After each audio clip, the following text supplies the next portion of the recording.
Class, today we are going to be talking about things that rot your brain. Teacher, I hear the Ron Taylor report will rot my brain. Is that true? What a tool.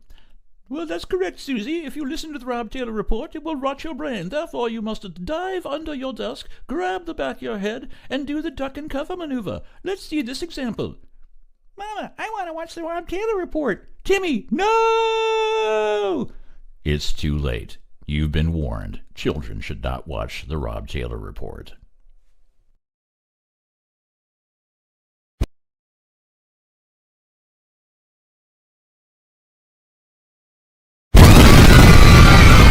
Somebody please think of the children!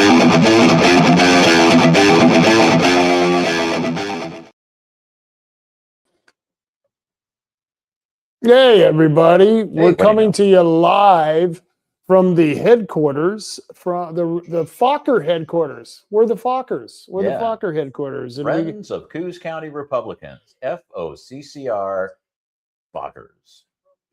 oh, you're going to have to turn down your Yeah, audio. There yeah, I you know. go. Kick ass.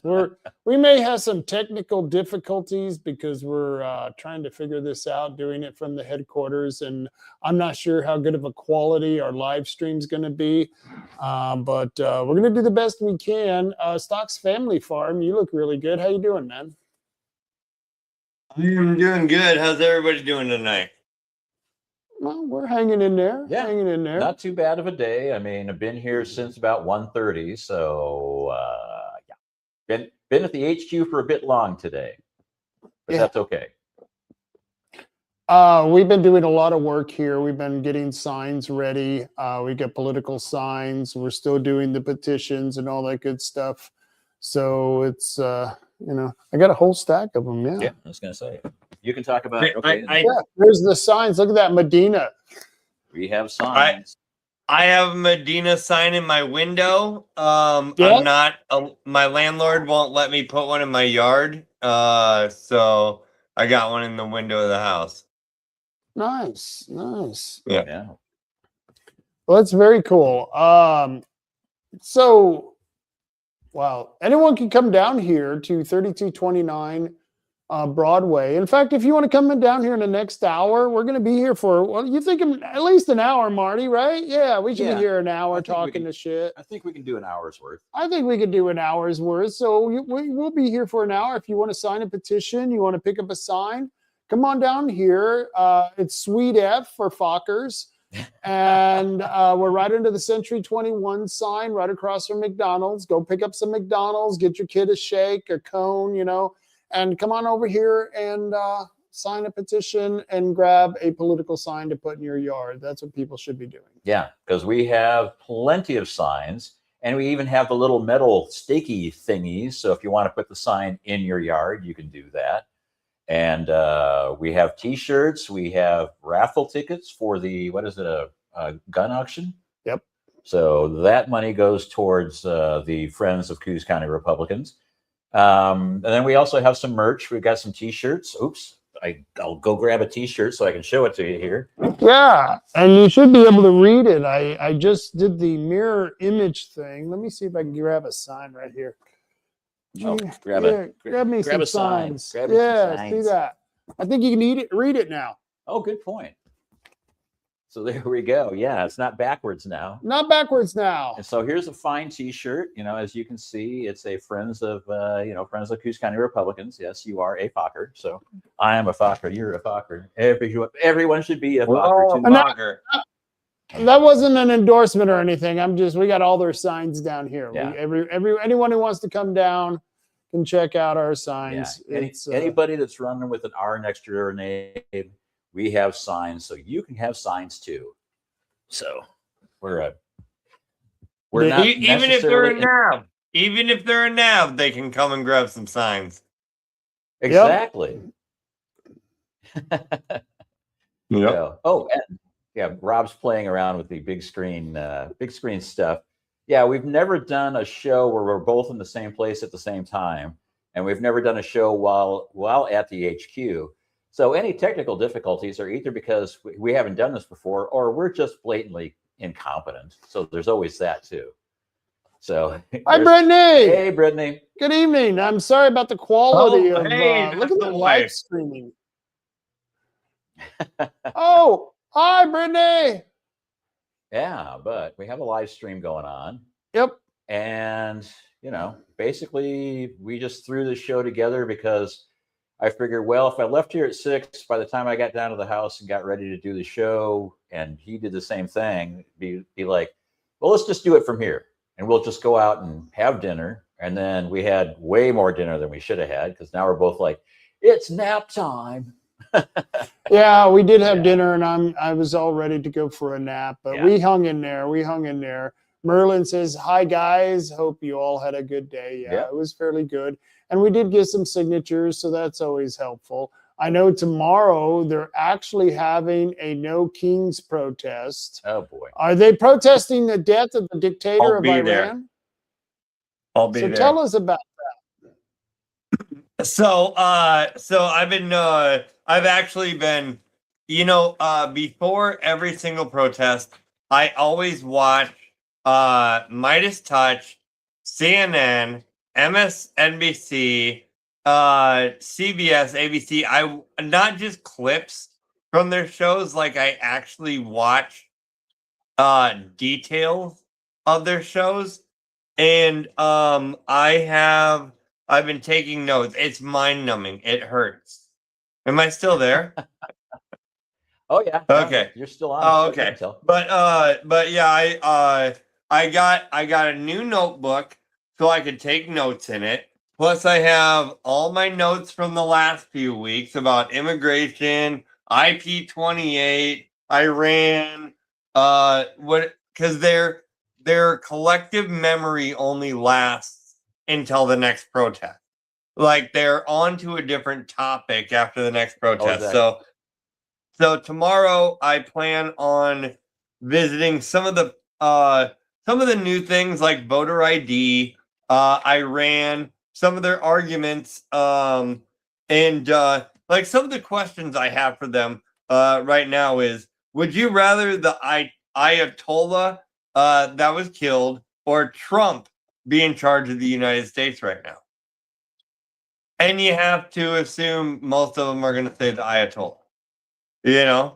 And Of course. and you know what? And I don't want to give too much away because I know a bunch of them are going to watch this before tomorrow morning, so I don't want to say everything that I have going on for tomorrow. Yeah. But I do have tip the hat. a bunch of notes about it. I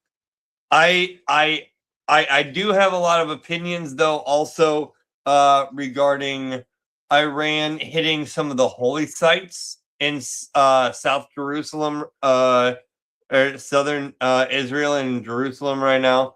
That bothers me as a Christian.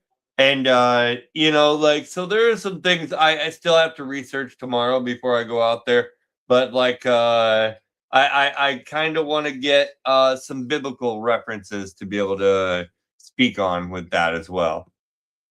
Yeah. Very nice. And I'm always surprised by the fact that with the way they do their protests is that, it's like they're doing a No Kings protest because they say Donald Trump is a king and he's a dictator and he's so forth and so on. But if he truly was a king, then you wouldn't be allowed to have a protest, which we saw in Iran when the king, quote unquote king, the mullah, was, taken out. The month before, he killed 30,000 protesters for speaking up against him. Now that is a king. That is a dictator. And yet now these people are protesting the fact that we took out this, the head of like most state-sponsored terrorism around the world. And they're saying that Trump is bad for doing that. And I'm like, 1 week it's like you're like no kings, and this week you're essentially saying that you're fine with that king that just got killed. So make up your mind. Well, and one thing we have to remember. Go ahead. I was going to say the sad thing is back in the 80s, the late 70s, before it was the Shah of Iran was taken over, before he had really gotten into he was a dictator. I'm making no excuses for him at all, but it was a Western country. It was a Western country where women were driving. They didn't wear They weren't forced to cover their face. They weren't forced to cover their body. It was becoming a westernized civilization, and it reverted back into a really bad situation again, where you have, what do they call the Ayatollahs? Yeah. You got the Ayatollahs of Rockarollas there, and it's funny, they have more to lose than all the other countries around them, because they've actually built up their infrastructure. And that was what they did under the Shah. They sent their kids to college, they become engineers and physicists, and they built up that infrastructure.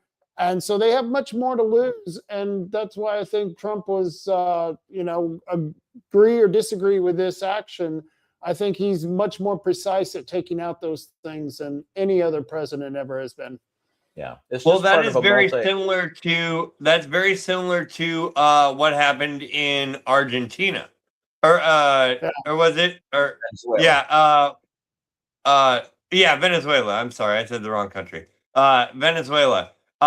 We built up their infrastructure there, and we got them so that they were a rich country, and then all of a sudden they're like, Western ideas are out the window. It's the same thing. I mean, granted, Venezuelan culture and Middle Eastern culture are pretty different, but they were still both they were in dictatorship, or I don't know if dictatorship is the best word, but it was something along those lines, where they took over everything in the country. Yeah, Venezuela was a big, it was a Western influenced country. They had all this oil infrastructure that was put in by all the major oil companies. They were like one of the top 5 richest countries in the world. And then they came in and nationalized everything and basically took over everything and turned it into a single ruler. Sure, they elected presidents, but not the same. Well, I'm going to say not the same way we do, but I may have to retract that statement. But the whole point is that, it was a president, but it was a dictator with a presidential name. And so Chavez was basically running the country in a totalitarian way. And then when they went to Maduro, by then they'd already bought all the assets for all the voting machines. And so they were working with, Venezuela is working with Iran, which is working with, various other countries that were doing all the offshore voting machine manipulation stuff. So, they went in, they got Maduro out. A lot of people were very happy about that. And, and he's singing like a bird at this point. So. Right. And I think honestly that a lot of the Venezuela stuff, even though people, nobody's talking about it anymore. They were talking about it like 6 weeks ago. But I think as far as the Democrats go, because like I said, they only think about things in 2 week time period. But at the protest where they were talking about Maduro and we're only in there for the oil and blah blah blah blah blah. I think that I mean, I don't even know how to complete the thought. I think that there's a bigger thing. I think it had a lot to do with Dominion and Smartmatic and the voting machines and things like that. Mm-hmm. And I agree with you, Marty. I do think that Maduro is currently singing. I think he's giving it up. And but I mean, that oil that we're taking, I mean, it's owed to American companies. Like they took over our, they just kicked us all out and after we built up everything. And I think we definitely have a reason to go into Iran as well. Not necessarily for oil and stuff. Like I don't think they should have nuclear powers, but I am overall an anti-interventionist.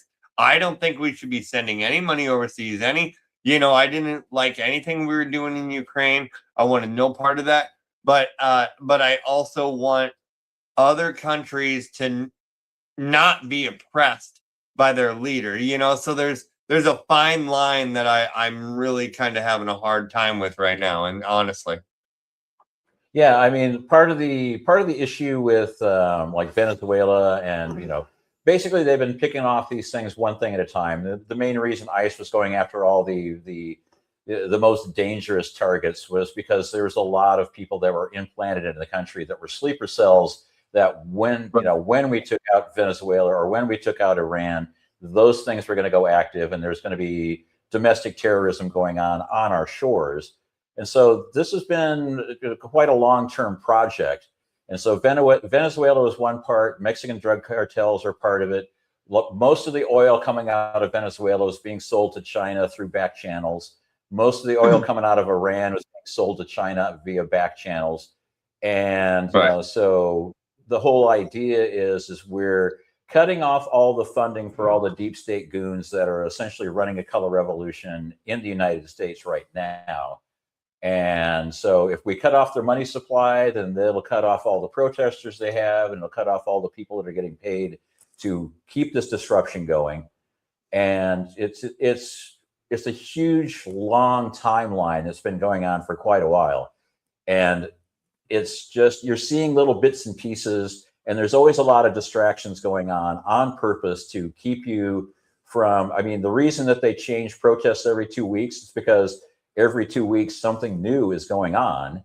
And the thing is I find surprising, it's not a grassroots protest. It's a well-organized, well-funded protest where the day after an event happens, truckloads of well-prepared and well-printed signs will be there for them to start waving. Isn't that amazing? Isn't that amazing? No matter which one you go to, they got well-printed, available. They're on stakes. They're all very, very well designed. It's amazing how quick they get them up. And I'm not talking about they have them out the next day.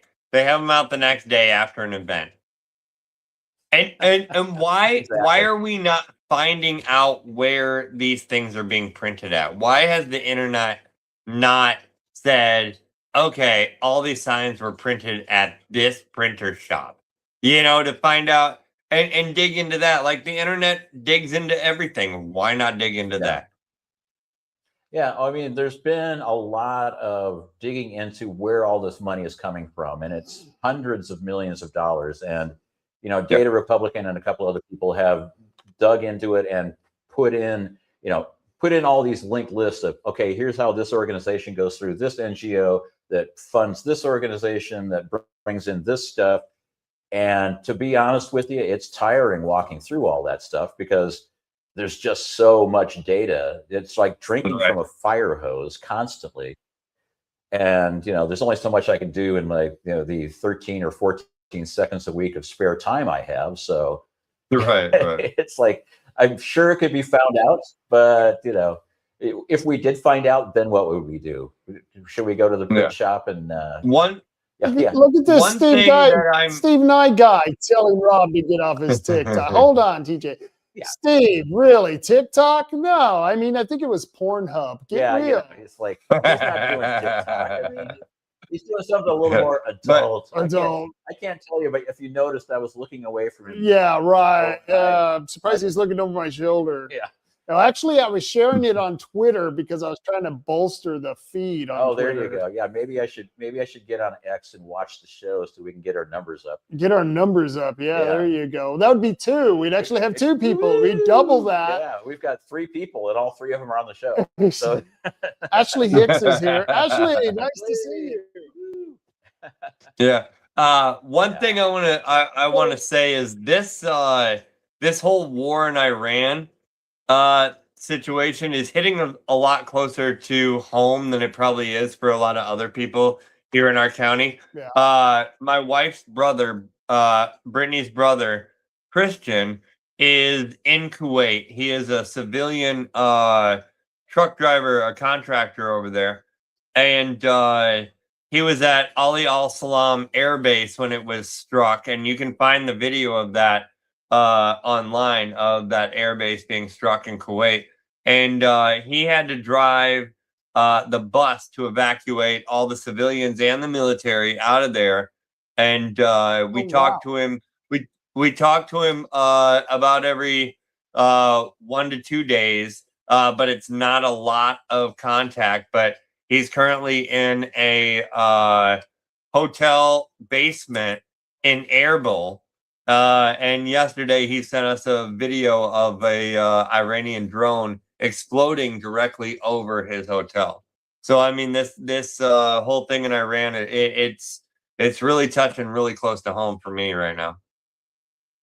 See, I'm conflicted with it because as a non-interventionalist, and that's a completely different thing from an isolationist. And if you are an isolationist, you need to pull your head out of the sand, because I believe that the way we get around the world is through our capitalist endeavors. That's how you create more cooperation. But when you have to do something like this, hopefully it's a quick in and out job. They're already talking, though, 5,000 Marines going into, I forget the part that they were going to send them to.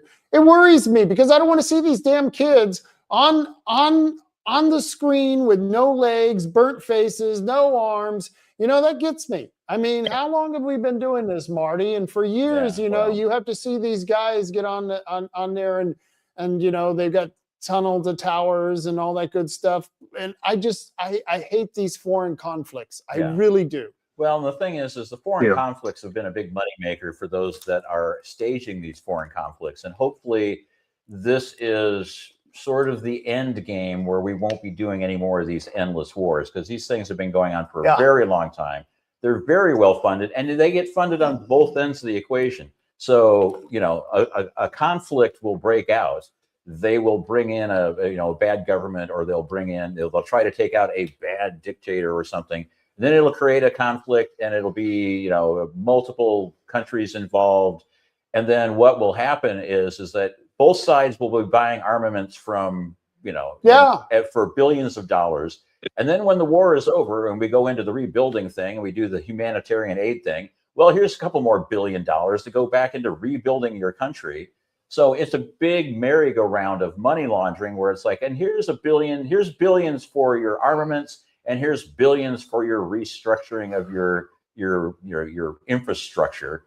And it's like, so the idea now is that we're going to be making alliances. There's going to be big peace in the Middle East. There's going to be different alliances. We found out that Great Britain is really not our buddies anymore. And we found out other things where it's like, okay, who's actually on our side?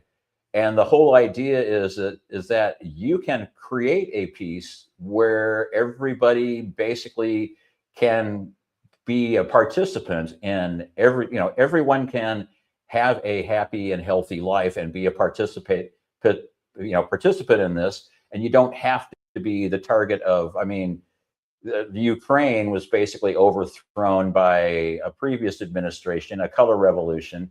And it was Obama, Biden, Debbie Newland, and McCain.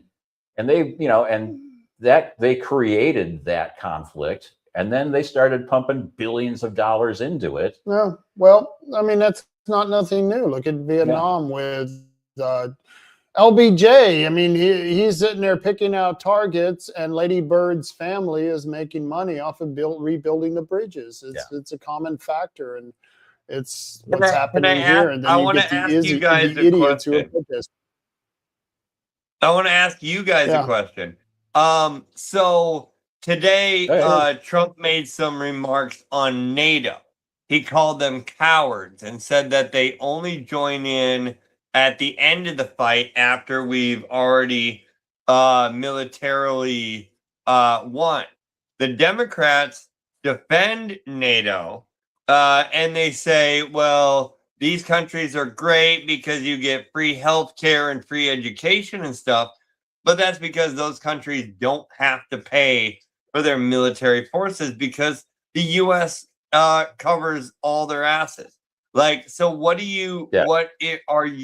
your opinion on Trump's degradation comments of NATO? And do you think that NATO is essentially dead and we're on the board of peace? Or where do you think we're going with all of that?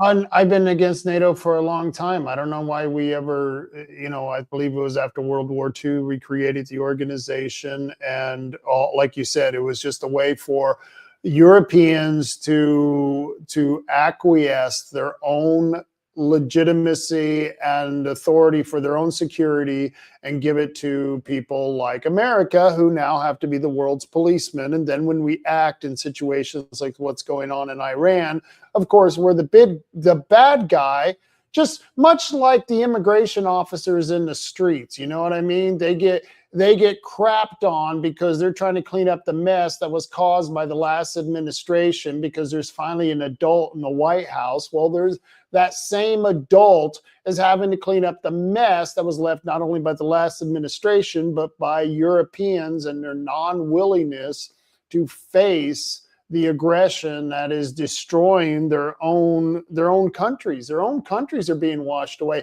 The reason Britain might be against us is because they're more Muslim than they are British. I don't know. Yeah. I mean, and to kind of follow on with what Rob was saying, is that NATO basically, it's all this alliance of all these nations that theoretically have their own military forces, but those are essentially just sort of, you know, the least they could possibly do to make it look like they're part of the alliance. If anything happened in their nations, they would be begging us to come in and help them with our armed forces, because they probably 100%. wouldn't have enough. I mean, so it's a matter of, why are we, you know, we're basically subsidizing this stuff. And it's the same thing with the, and the camera's moving, woo-wee. And we're on a roller coaster now.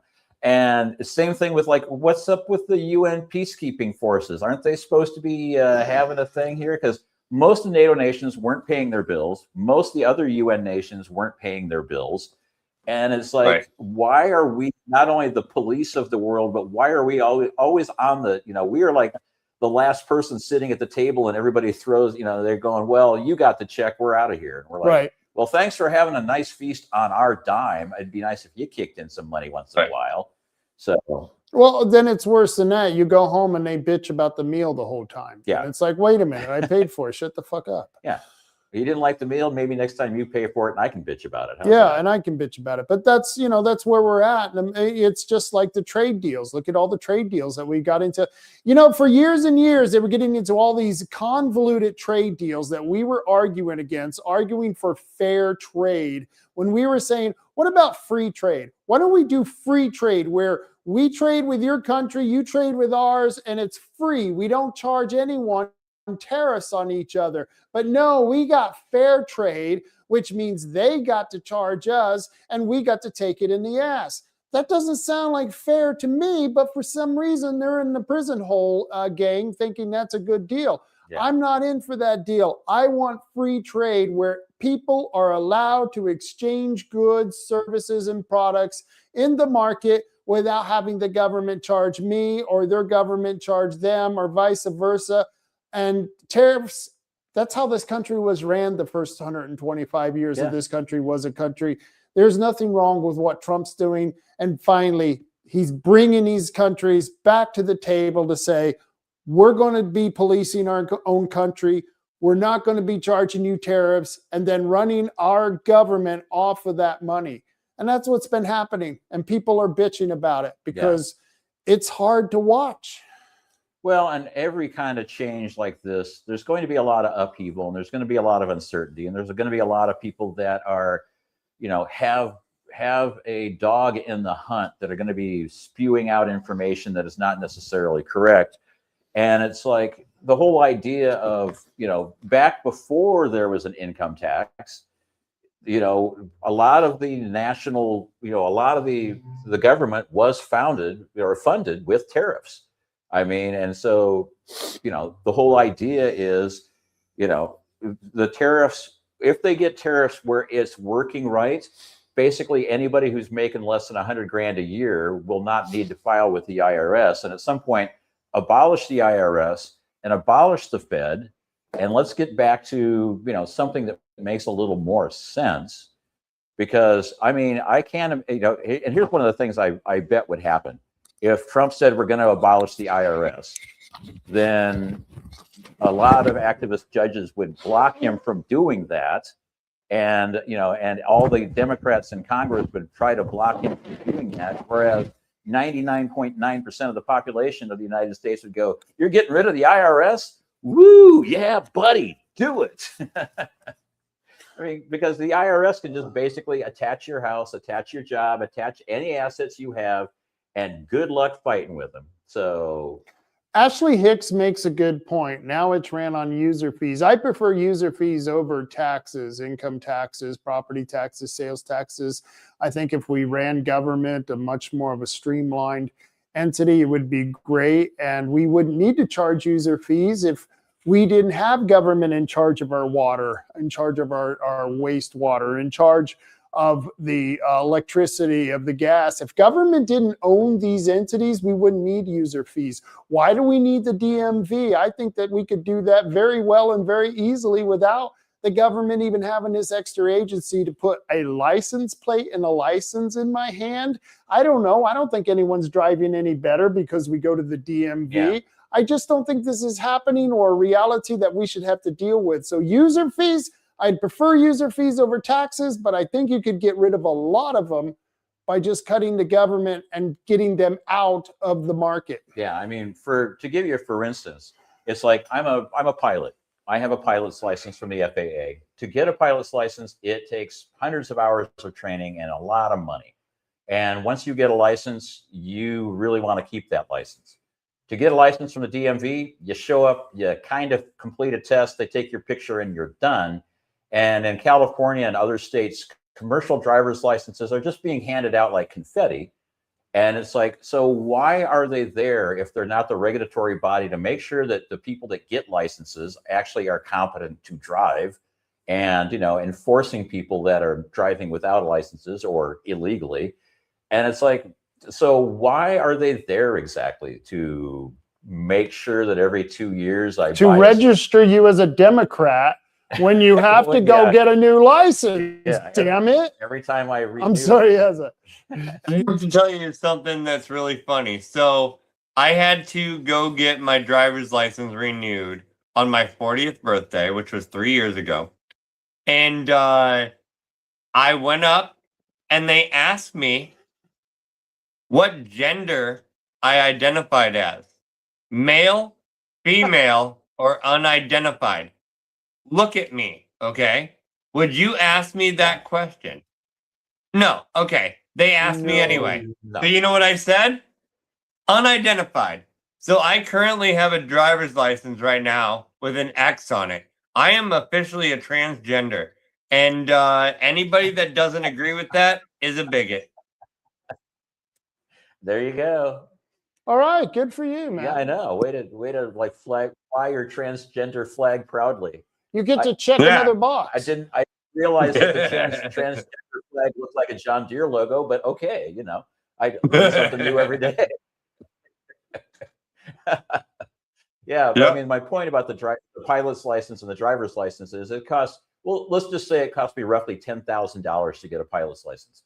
And and the FAA has much more stringent regulations on when you can fly, where you can fly, what speed, and who do you talk to, and what airspaces can you go into, and and so it's that kind of thing where it's like in Germany, if you want to get a driver's license, it's thousands of dollars, and it's one of those things where you do drive safely because if you lose your license, you're screwed, and So here it's like, yeah, a license is just a way for them to register you for, as a NAV or a Democrat and document more crappage for you.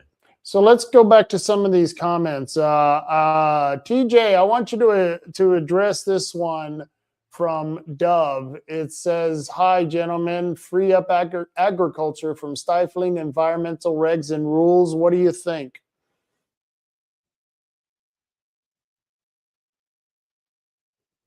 You're muted or something, dude. Well, you got your mute on. There we go. There you go. Dude, I love this question. Farmers are absolutely being oppressed. I think we should be able to all the farmers that have cows, they should be able to sell their milk. I make my own butter. I think I should be able to sell my own butter. I collect my own lard from my pigs. The other day I got half a cow from a guy from church, and I broke that down into steaks and I ground the beef by hand with an actual old school grinder. I think all that stuff should be able to be sold, but it's not. I think that, and IP28, this new anti-farming bill, where I mean, I'm told over and over and over, nobody's gonna vote for that. It's not gonna make it on the ballot. You shouldn't worry about it. But I'm worried about it, and I think other people should be too. There's already over It is already on the 130,000 ballot. signatures. What's that? I thought it was already on the ballot. I thought. I don't know if it's on the ballot or not. But the whole point is every time you say there's absolutely no way this will be voted on, or absolutely no way this will be in the legislature, they go way out of their way to prove us wrong. I mean, it's like a lot of the stuff, all the shenanigans that have been going on recently are that would just completely blow the mind of any rational person that thought these representatives are actually representing us as opposed to whatever they're representing, which has nothing to do with our good health and our good life. I actually I called into the Timcast IRL podcast the other night and talked to Roseanne Barr about this even. Nice. And and the video's on my YouTube channel. But I talked about this to millions of people.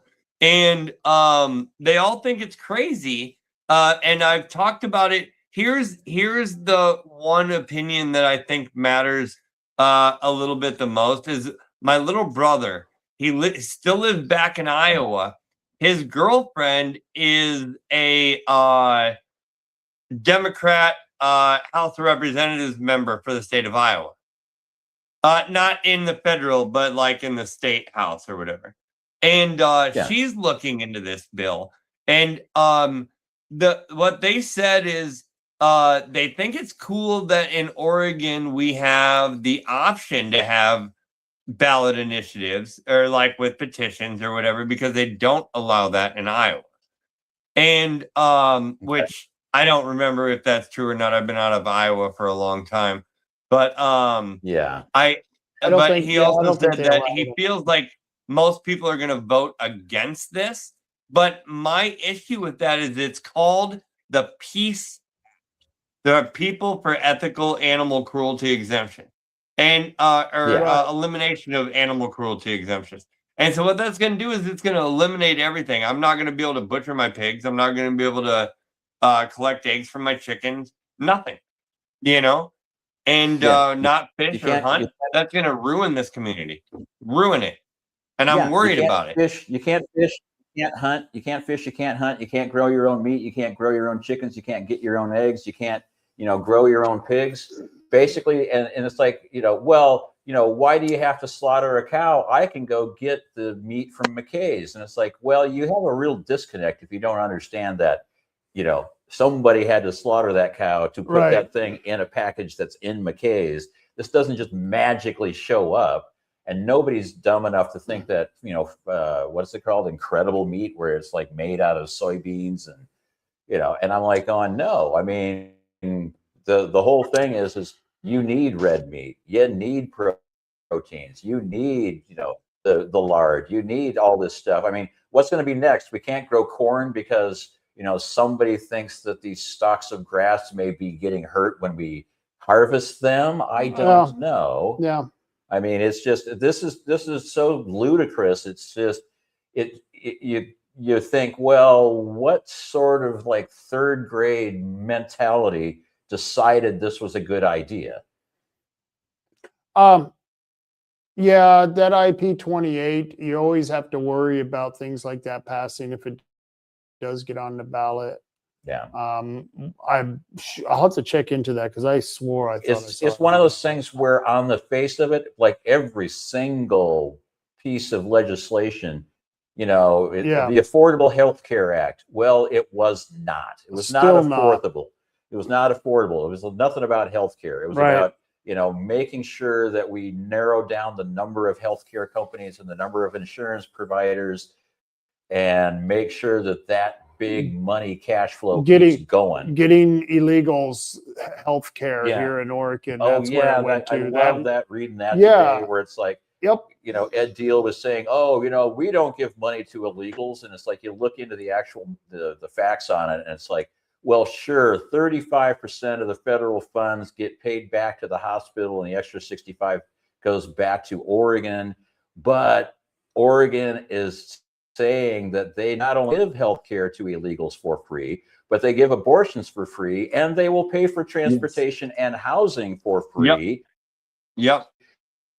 Which means we are now an abortion, you know, we're abortion tourist destination where you can come in from anywhere and an abortion on our dime. And it's just like, egads. So Ashley makes a great point here. And even if this does pass, I really don't think that we have much to worry about, because the courts will shoot it down immediately, because it will be immediately challenged. There is so much at risk here. And it may be a really good thing if these idiots in Portland and Eugene and Salem, if they can overwhelm us and actually vote this in, it may be a good thing, because I believe the courts will not only take it up instantly, but it will be shot down permanently so that they can never do it again, because things like harvesting honey from bees, harvesting furs, anything that you get from animals from hunting, that is a natural right. And I can't see because it would have to go to the Supreme Court if it fought that far. I don't see them not saying it's our right to do all these things. And if they ruled on that, I think it would be a better than just, outright losing this. I think we could actually benefit from if we lost it on the ballot. Yeah. So if it went on the ballot and it actually went through, it'd be cut down on the courts. It'd be cut down in such a way that it couldn't come back. Yeah. Okay. I think made that potentially. I think we could potentially have almost a better counter argument if we wrote a bill for a petition that gave like farming, hunting freedom, where people would be able to sell raw milk, where it wouldn't be regulated if you sell your eggs. I know a lot of people sell their eggs around here anyway, but technically we're not supposed to, And I think a lot more people would sign that petition, and that would be a lot quicker to get on the ballot. I think if we had the opportunity or the time to do it, I don't think we do currently, but to file a petition or whatever, to have a farming freedom bill, I think that would get the recommended number of signatures a whole lot quicker than they're currently getting theirs. So let me explain something to you about that as someone who's ran plenty of initiatives. You would have to get an attorney, and I know a perfect attorney to write this up, who would write this up. It would cost you anywhere between $15,000 to $30,000 to get an attorney to write it up if you can't find one to do it pro bono. And then you would cost you $100,000 to be able to get it on the ballot. And that's just to get it on the ballot successfully. And then after that, it may take you another $100,000 or more to win it on the ballot. But you could do it. Cool. Well, I definitely don't have a $250,000, so never mind. I take back what I said. I don't have a $250,000. But it could be done. No, actually, what I'm telling you is that it sounds like an astronomical price. But if you could knock some of that price down by going through grassroots, say, and this is the way we did the gas tax, you know what I mean? If you could find a way to find a mechanism, and we should create that mechanism statewide for conservatives, to do all those things that I just mentioned, if you could utilize volunteers, utilize a pro bono attorney, and somehow get more advertising out because you're doing that in the first place, you might be able to do something like that. But it's going to take a lot of freaking work if you don't have a lot of freaking money, I guess is my point. Yeah, and see, one of the things that most people don't realize is that one of the things that most people don't realize is that on the other side of the equation, they have all these NGOs and all this money flowing. There are teams of lawyers that will work essentially for free for illegal aliens to make sure they stay in the state, or they stay in the county, or they stay in the country. And those are the same kind of people that will work, quote unquote, for free to do these ballot initiatives and to do the lawfare suits against people who have done actually nothing wrong except, disagree with their point of view, because they're being funded by the NGOs. We don't have that big money pile of people going, maybe a Phil Knight who's like, oh, hey, here's $1 million, but we don't have the international money flow that initially was, USAID is going to, $30 million to train frogs to jump backwards in Botswana land. Well, that's not where the money's actually going. It's just being turned right around and going into an NGO someplace else. But the whole thing is we don't have that set up. And that's why, when we do it, we have to do it the hard way. When they do it, they have a whole team of lawyers that are like, hey, I can get that out for you in 15 minutes. And anybody comes up against you, we'll drag them through the courts. We'll use the media to slander them and, make them look bad. And we'll come up with all these things that, we'll find ways to make them look bad. And the process and then is, here we are. The process is the punishment. The process is the punishment. Yeah. It's not about the outcome. It's about the process. Even if they're found innocent. Yeah. So Ashley Hicks has a great idea. If we could somehow do this, and maybe after May, we might know the positioning better of how many legislators, Republican and Democrat, we'll have, but convince a legislator to sponsor it. We go up and we get a legislator. Maybe we even try to work with someone who's in a purple county to get them to sponsor such a bill. I don't know.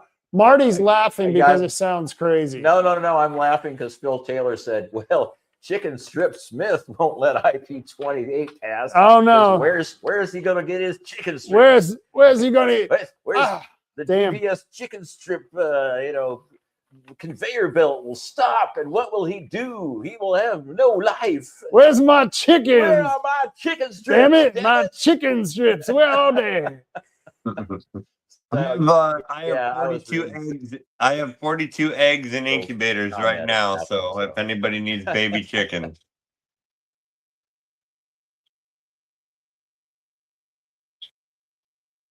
Yeah, I have no place to put them. So I would need to build a chicken coop first, but that's funny.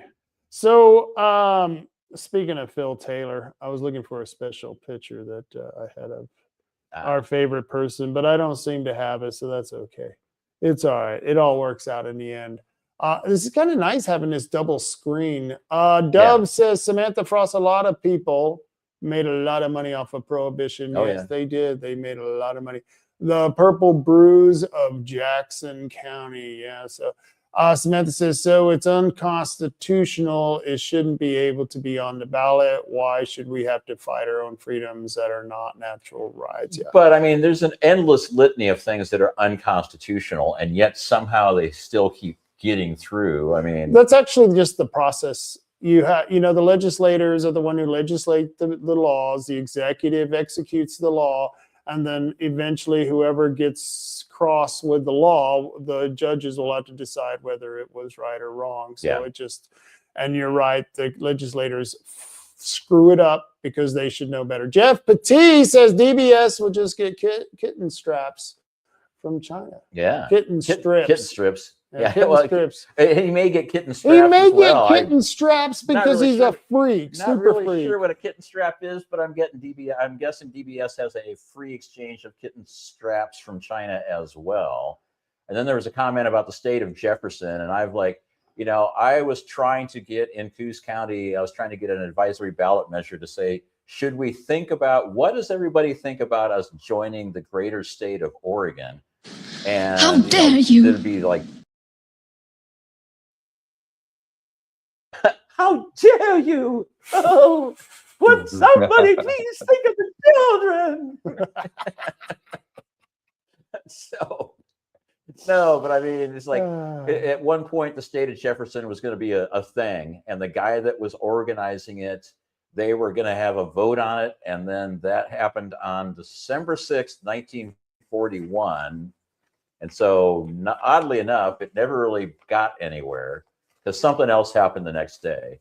So, yeah, they were just easily sidetracked, I guess. So we never got the chance to do a state of Jefferson. That's okay. That's okay. Jeff corrected himself, kitten strips. Yeah, Thank you, Jeff. I saw that, yeah. I appreciate that. So, hey, did you guys see that comment that Steve Nye made about me, talking about how I must be having too much ADHD? ADHD? Yeah, Yeah, but I can never tell if I'm ADHD, ADD, OCD. I know I'm not OCD because yeah. I'm CDO, because that way it's in alphabetical order like it should be. Huh. Or I'm somewhere on the spectrum, and I don't know which spectrum I am and where I am on the spectrum, because once you start getting into the rainbow colors of the spectrum, people go, oh, well, are you trans? Are you gay? Or you just like got mental problems and that kind of spectrum. So just call me Rob.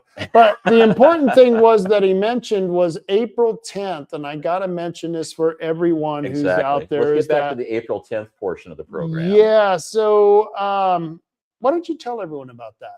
Okay, well, I mean, there was a lawsuit, and the reason that we're in the Friends of Coos County Republican headquarters is because we have not been welcomed into the Coos County Republican Party. We've been trying to get into the party. We've been trying to get PCPs appointed, and they will not allow us to do it. Every time we show up at their meetings, it turns into a ruckus. They never do the meetings correctly. And so we were basically saying they need to have a meeting that's run correctly so that we can appoint PCPs and we can get more people on the ground in Coos County working for Republican causes. While that was going on, we created the Friends of Coos County Republicans to get more people together, to get behind normal Republican activities like growing the base and getting PCPs and getting more people involved. So in the lawsuit, basically in court, they said Michael Brainerd has to have a meeting and has to schedule a meeting, and that meeting is going to be April 10th. And so that's where this, once again, there's going to be an official meeting, and hopefully they will follow the actual rules of how meetings should be done. But in the meantime, while we were trying to get them to do the right thing, we've been doing end arounds, and that's why, you know, I set up a thing so we could get more PCPs signed up easily with a little web page thingy I did. And we went from 30 people signed up to, at last count, we have 92 people signed up to be on the ballot as Republican PCPs in Coos County coming up this May. So on April 10th, it's going to be the big meeting, and maybe you can expound on that more. Or well, I was just trying. That's why I had you talk there for a minute. I've been basically like taking up time so he can look up something that he wants to put up on the screen. And so, I can't put anything up on the screen. I'm just having a hell of a time with that. So I'm basically filling time. Oh, and in the meantime, speaking of the May primary, we have not one, but two, count them, people that are running for clerk on the R side of the equation. And of course, well, as you probably know, I was idiot enough to sign up to run for county clerk in this May election. And then we have Pam Lewis, who is also signed up to be county clerk. And as you know, I've been browbeating people for the last year saying we can't let the current clerk run unopposed because that's just wrong. We need somebody to step up and run for clerk. And every time we'd have a meeting or a get together or a gathering, I'd be like, somebody's got to do it. Why don't you do it? Why don't you do it? Nobody would step up. Finally, Danessa got Pam Lewis to step up and say she would run for county clerk. And when I found that out, I said, well, if you're going to do it, then I'm going to run as well, because the reasoning behind that was if Pam Lewis ran on her own and she filed early, they would put another ringer in and it would be 2 against 1 in the primary. So what we did is we coordinated and we set it up so that we would have our applications turned in at the very last minute on the very last day. And that way we have 2 Republicans against 1 Democrat in the primary for clerk. And that way, she has less, the current clerk has less of a chance to get the 50% plus 1 vote to make it through to the general. And if one of us or both of us makes it through the primary, then we're good. But we're hoping at least one of us makes it through the primary. Pam's going to attract. Pam is a great person. She's been a volunteer for 20 years in the Coquille High School. She's been, she's an EMT. She's a life flight nurse. She's, helps out on the fair board. She's a huge community volunteer, the nicest person in the world you ever want to meet. If she's got a fault, she thinks everybody has some nice in them. I don't think so, but she does. So, and she would be a great clerk. And I certainly respect her for stepping up and doing, stepping into the line of fire like she has. And, and I'm basically I'm the guy who knows just about everything about our election systems. And I'm the data dude. I'm the guy that's been going through all our voter rolls. I'm the guy that knows what's wrong with the clear ballot systems. I'm the guy that knows all the ways that this is just not done right. And I'm saying if, there are 2 things that we can fix at the county level. One is voter rolls are only done at the county level. So that way we know everybody that's on our voter rolls. The other thing would be, if you want election information, we are going to publish it on the website. They wanted to charge me $14,000 to get the ballot images for the 2020 election. Now, if I was asking for them to print them on individual sheets of paper, maybe that would be a reasonable fee, but that's not how it works. The images are put into a directory on one computer. You plug in the thumb drive, you copy it over to the thumb drive. Takes 5 minutes. Why is that $14,000? It shouldn't be. And then when I said, okay, I just want adjudicated ballot images, because there was a jump in the adjudication rate. Adjudication means when the machine can't read the ballot and figure out who voted what, it spits it out and puts it in the adjudication queue. Well, that person has to look at that and go, okay, this person meant this. They voted that way. They adjudicated. So the adjudication rate went from 4% to 9% in that election. I'm like, I want to see the adjudicated ballots. They said, that'll be $1,700. We came up with the money. And then they said, oh my God, we had a hard drive crash. So the thing goes on and on, where it's like, there's a real lack of transparency. And I'm not saying they've done anything wrong. I'm not saying that there's any cheating going on. Every time I've dealt with the people that work in the elections office, Lark, and I forget the other gal's name. Sarah. I love working with them, because when I ask questions, they get back to me, within an hour, and they have really concise, really good answers, and they're very good at what they do. I don't think they're doing any of the shenanigans, but they would know if our voter rolls are dirty. There would be no way they could tell that. There is absolutely no way they would know. So the whole point is there's a lot of things that can happen, and I'm not accusing anybody of doing anything wrong. But when you keep me from finding out information to allow me to say it's wrong or it's right, if I can't verify it, that's not transparent. And if it's not transparent, then what are you hiding? And that's why I'm like, if Pam wins, then I will be the computer consultant guy that will be in there to help her through all that. So a vote for Pam is also a vote for me. All right. Boy, that was good. long. Congratulations. That was long. Yeah, that was you. long-winded. That was long-winded. You kind of went ranting, but it wasn't. Yeah. It wasn't a negative rant. Yeah, well, it's called Friday Night Rant for a reason, I guess. Friday Night Rant. Yeah. So Samantha says, were you aware of a party that DBS and Chris Boyce may be at tomorrow for Rick Osborne? And that wouldn't surprise me. DBS is good friends with Osborne. He's good friends with all the Democrats here. He's good friends with Melissa and Cribbins. Well, and DBS actually endorsed Democrat candidates for SWAC, didn't he? Yeah. Yeah. I mean, so what's the big surprise? And those candidates were the ones who were protecting the administrator who had hired a registered sex offender to work with girls of the same age as the girls that he molested. And ironically, his parole officer wrote that guy a reference letter. Isn't that nice to get a reference letter from your parole PO? officer is writing you a letter of recommendation to take a job where your teaching women of the same age that you molested previously. Now, wouldn't that be like a super high risk kind of thing to do? You're putting, it's like giving a letter of recommendation for an alcoholic to be a bartender. Right. And so Sam makes the point that you were making. Rick Osborne is running against Rick Coleman, correct? Mhm. Yes, and Rick Coleman is a Republican, and Court Boyce and DBS are supposed to support Republicans, and they're going to be at an Osborne party. Interesting. And when I say an Osborne party, I mean Rick Osborne, not Ozzy Osborne, because that would be a cool party to go to. Well, now that Ozzy's dead, probably not so much. Well, yeah, he's seeing the light.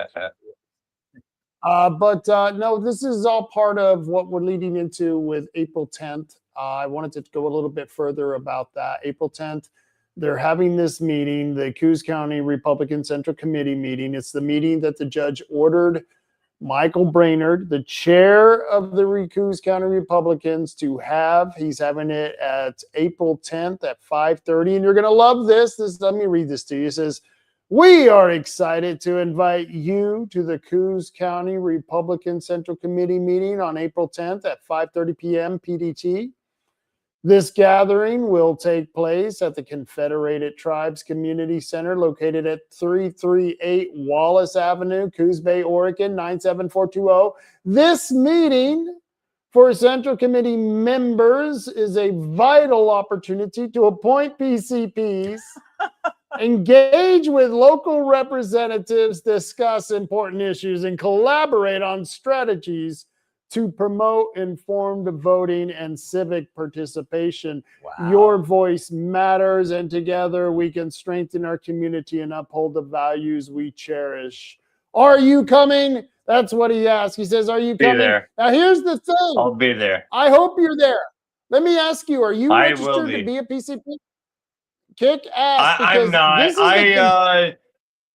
Man, I don't know how involved I want to get. Like, I just kind of like filming stuff and interviewing the Democrats. Like, I don't know if I want to like have to be elected for something. Don't be a pussy, damn it. Yeah, you don't have to. All you have to do is We'll find talk two about it. people We'll talk about it. We'll write your talk name about in. it. I don't completely understand all of it, as so you'll have to explain it to me a little more in private. There's really nothing too involved in being a precinct committee person. The whole idea is you are trying to engage with people in your precinct to let them know what's going on and to see if they want to get involved as well, and occasionally show up for meetings and occasionally let your voice be heard. But it's not like there's big demands on PCPs. And the whole point is the PCPs kind of like fell out of favor, because at one point when we did precinct level voting, then you needed precinct committee people to help organize. So you'd have precinct committee people on the Democrat side, precinct committee people on the Republican side, and they would help out at the polling stations to make sure that everything was hunky and dory according to both sides. So when we went to all mail-in voting, we really didn't need a lot of PCPs anymore. Helping out at polling stations is something I'd be interested in. I think something that I taught one like ballot counting class there at the headquarters. And Mary Murphy gave me essentially the information, but I had one of them about how we would set up the ballot counting and stuff.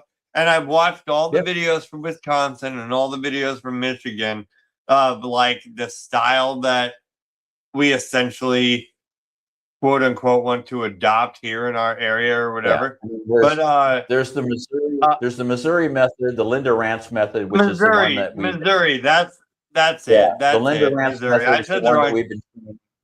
Yeah, we've done a number of training sessions to teach people how to do hand counting, how very simple it is. You know, we're trying to get people prepped for when it goes back to 1 day in-person ID mandatory, hand counting at the precinct level. Precincts no larger than 1,500.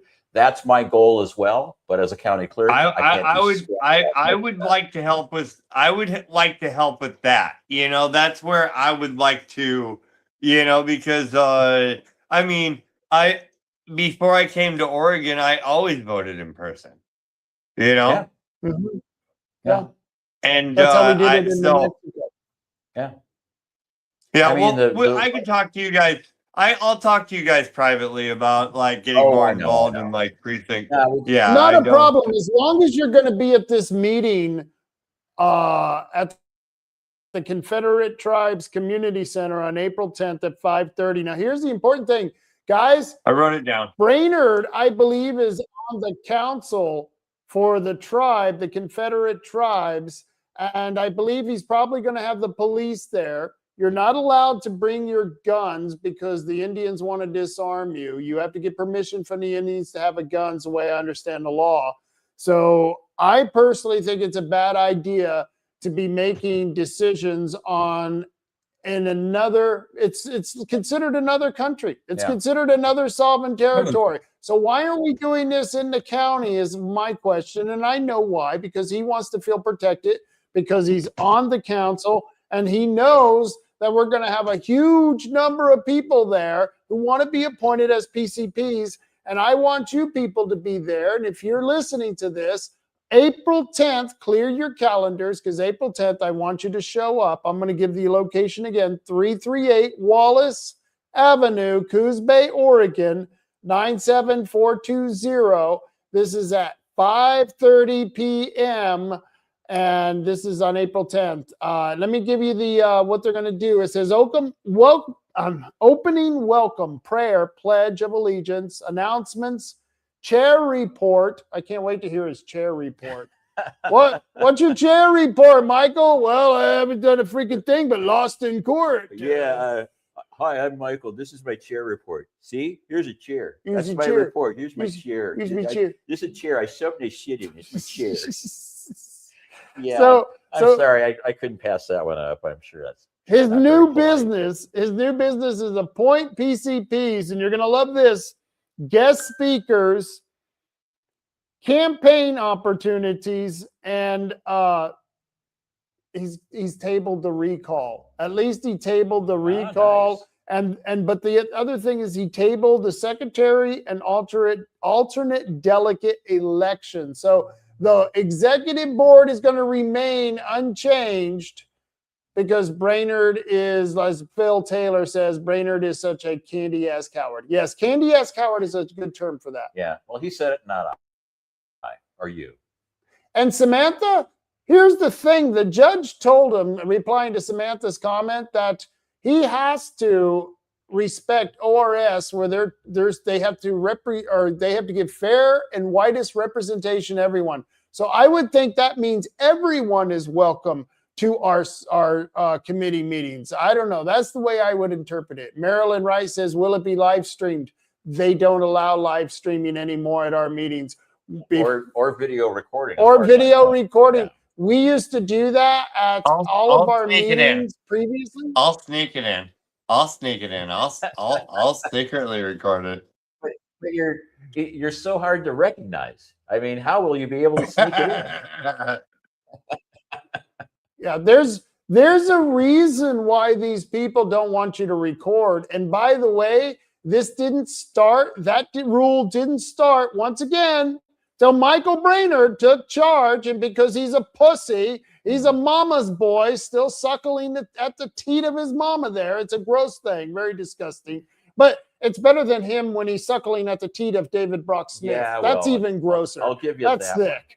And so this is the problem, we've got to make sure that we have enough people there to witness what's going on, because there are still people who think we're making this stuff up. They're saying we're spreading dismiss and malinformation. Bullshit. It's all documented. And you don't believe us? Go listen to those court transcripts on the YouTube. And I'll have the new ones out soon. But this is just ridiculous. And Merlin says, thank you guys for all you're doing. We keep trying. Oh, yeah. We keep plugging away. I mean, not to, what is it, Cervantes, not to quote Don Quixote, but I'm certainly tilting against windmills here. Or let's go with Sisyphus. I just keep pushing this rock up a hill. And as I get to the very top, the rock rolls back down and I have to start all over. So I'm just pushing rocks. I'm tilting at windmills. But somebody's got to do something. And oddly enough, I'm somebody. So that's what I'm doing. This is what I agree with Jeff Petit. Oh, yeah. With. Yeah, he's going to trespass a bunch of us. He's no better than the drag show for all ages. That's what he is. He's the drag show for all ages. And he's going to trespass us because he doesn't want anyone to see the degradation and disgusting actions that are happening in the Republican Party. Yes, it's sad. Yeah, well, it's another interesting chapter in the how dysfunctional can a party be. The Coos County Republican Party is dysfunctional because DBS wants it that way. The Douglas County Republican Party was all the people that were patriots and were, wanted clean politics and wanted to do the right thing, were viciously thrown out of the party or thrown out of their board positions. And it's like, well, and who was the instigator in that? The one county he didn't dismantle was Curry County. So he's 2 for 3 at this point. And Merlin, you're right. Too bad the judge that told him to do this wouldn't be there. That would be, I wish somehow the judge could see this, but it's limited on what a judge can do. And it's probably good that that's the case anyway. And Steve Nye says, we will get this fixed. And so here's the other thing. There may be people there who are going to be making some motions, which is allowed. Even the judge said it was allowed. That Michael Brainerd tried to claim that Chris was out of order. He wasn't out of order. He made the right call when he made those motions, and those motions were seconded, and they should have been voted on. He was not out of order. So if they make motions before the first part of the meeting, they can add stuff to the agenda. And one of the things they can add, someone can ask to have the whole board re-voted on, have the whole board recalled, the executive board, and then let's vote on a whole new board. And maybe that can happen after the PCPs. They can make the motion that it says that. But we will get this fixed. But my point is Steve Nye is one of those guys that I'd like to see on the executive board. Him, Jeremy Miller, Rain Miller would be a good one. Linda Johnson, Patty would be a good one. Her husband would be a good one. There are a lot of people that are now in this organization that aren't official. Once they become official, will be excellent leaders for the Republican Party. Once again, disproving the whole conspiracy theory that me and Chris and Danessa wanted to take it over. Yeah. I mean, Steve would be great and Jeremy would both be great. Like 100%. Yeah. And so we would like to see new people sitting in the Coos County Republican Executive Board, and we'd like to see some America First people in there. Coos County first. That's what we want. Coos County first. Coos County Republicans sitting on the executive board for our party. What do you think? Just an idea. Throwing that. Well, it seemed like a good idea when we were pitching this 2 years ago, and it's still a good idea. It's just that it's taking us a lot longer to get there than we would have ever expected. It's common sense. Common sense says if you're running a political party, you want to get as many people into that party as possible. And you want to have differing opinions. You want to have people. You don't want everybody to be thinking on the same page, speaking the same words, because at that point, now you're a cult. You're not a party of citizens that are representing the whole county. You're a group of, you're basically a cult where it's like everybody must say the right thing, go to the right church. DBS is a political god. He's a genius. He's playing 4D chess underwater and he's communicating with dolphins and all that stuff. I mean, it's ludicrous to think that this is how you grow a party, and we're going about it the hard way. But if the easy path ain't there and you still want to get there, you do it the hard way. And we're going to keep doing it the hard way until we can do it the easy way. because I am, the one thing you don't want to do is you don't want to say, oh, Marty, there's no way you can do that. You're not capable of doing that. Well, that's the one time when I'm going to step up and go, oh yeah, let's find out. There's a will. If there's a will, there's a way. So that's the event that's happening on April 10th. But to back it up a little bit before the April 10th, we are having this event on the shoot. I can't read it now. My banner is over it. What does that say? There we go. Hey, March 28th. Rally 11 to 2, Coos Bay Boardwalk. Celebrate American values and your Second Amendment rights. It's the March 28th rally. March 28th is which day of the week, though? And that's a Saturday, and it's going to happen right before It's what? It's a Saturday, yeah, and it's 1 hour before the Democrats usually go on. Yep. Oh yeah, because they're normally a noon to 3 kind of thing. The bus shows up, everybody gets off at 11:58, and then and then everybody gets back on the bus at 3 or 2. Yeah, everybody gets back on the bus at 2. So I don't know if I'm going to be there because there's an event that day I may be going to, so I'm not sure if I'll be going to that. And there's an event in Roseburg. There's an event in Roseburg we'll be going to. Oh, I thought it was on the 28th. No, it's the 29th. I had to double check because I'm gonna be going to Shasta on the 27th. I'm like, man, what a turnaround. No kidding. So that's going to be, you're going to have quite a bit of turnaround. Yeah. So this one here, she's got a, what is it called? A sound permit. So she's going to be amplified, and that's going to be quite entertaining. They're going to have a lot of the guys up there are going to be carrying their ARs.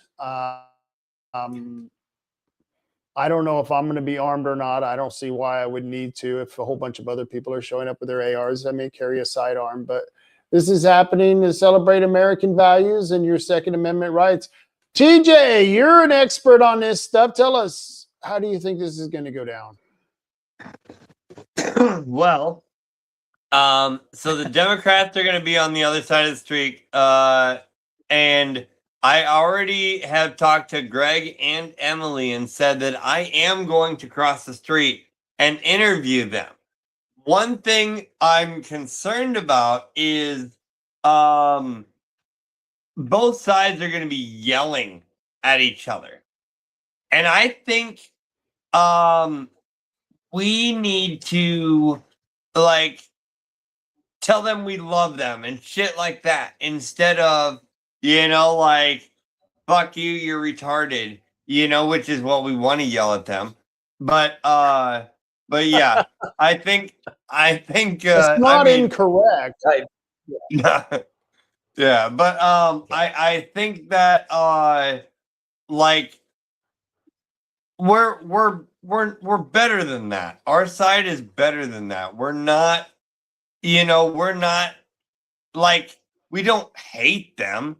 We just think that they're dumb, Yeah. I don't know a better way to say it, but so I think that our side, we really just need to just yell stuff like that'll make them look dumber. We show compassion, they're gonna show anger. And then I'm gonna go over and interview them, and that's what's I don't know. That's what I think's gonna happen. So Merlin Rice says exactly.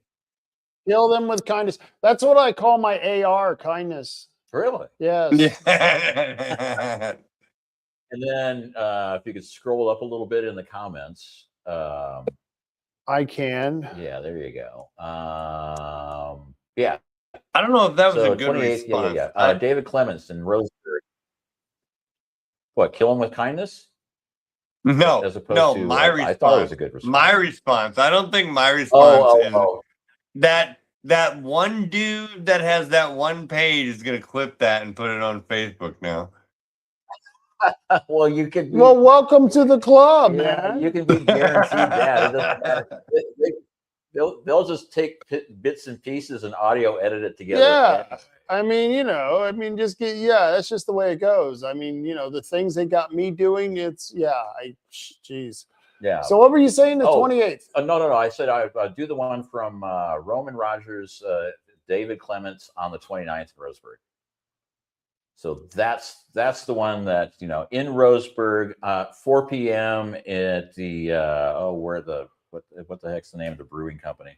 It's Backside Brewing in Roseburg on the 29th, which is a Sunday. So Sunday the 29th at 4 p.m. David Clements and Ben Edel and Stephen Jonkus will be there to, David Clements is going to be talking about election integrity issues because, well, he's another one of those international experts on all this stuff. So we have, we're getting a lot of people that are interested in Oregon election integrity that are not just, tin hat conspiracy theorist dinkweeds from local like I am.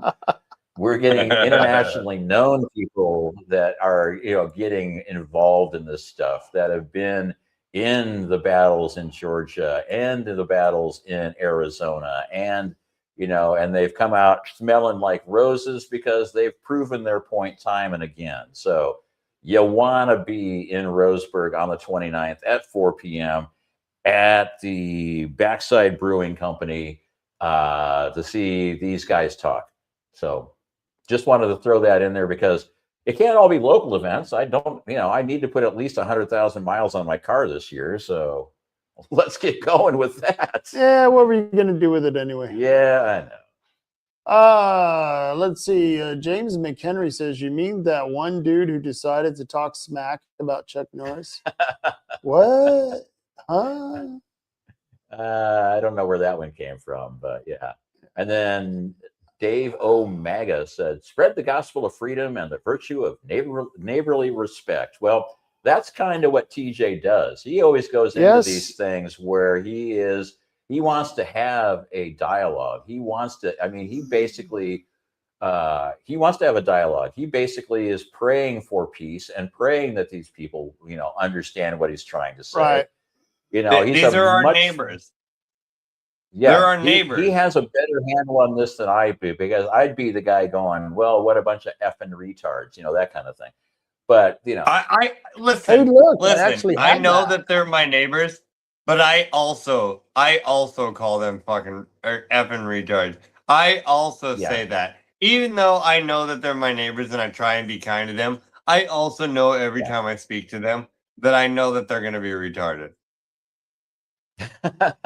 That's just part of life. You got to take the good with the bad, and everyone's different. And yeah, I get totally what you're saying. It was kind of like that talking shit thing. But I called it talking crap. Yeah. We all kind of talk crap about each other. That just happens. And so yeah. And then Clemens is doing other dates as well. He's going to be in Grants Pass on the 28th. He's kind of doing a tour of the I-5 corridor. And I'm going to the Roseburg one because I like hanging out with the Roseburg folks, because, Steve Hammerson's going to be there. Michaela's going to be there. That's going to be cool. Samantha Frost is going to be there. Roman's going to be there. Roman's going to be there. We can give him the Republican handshake. He's yeah,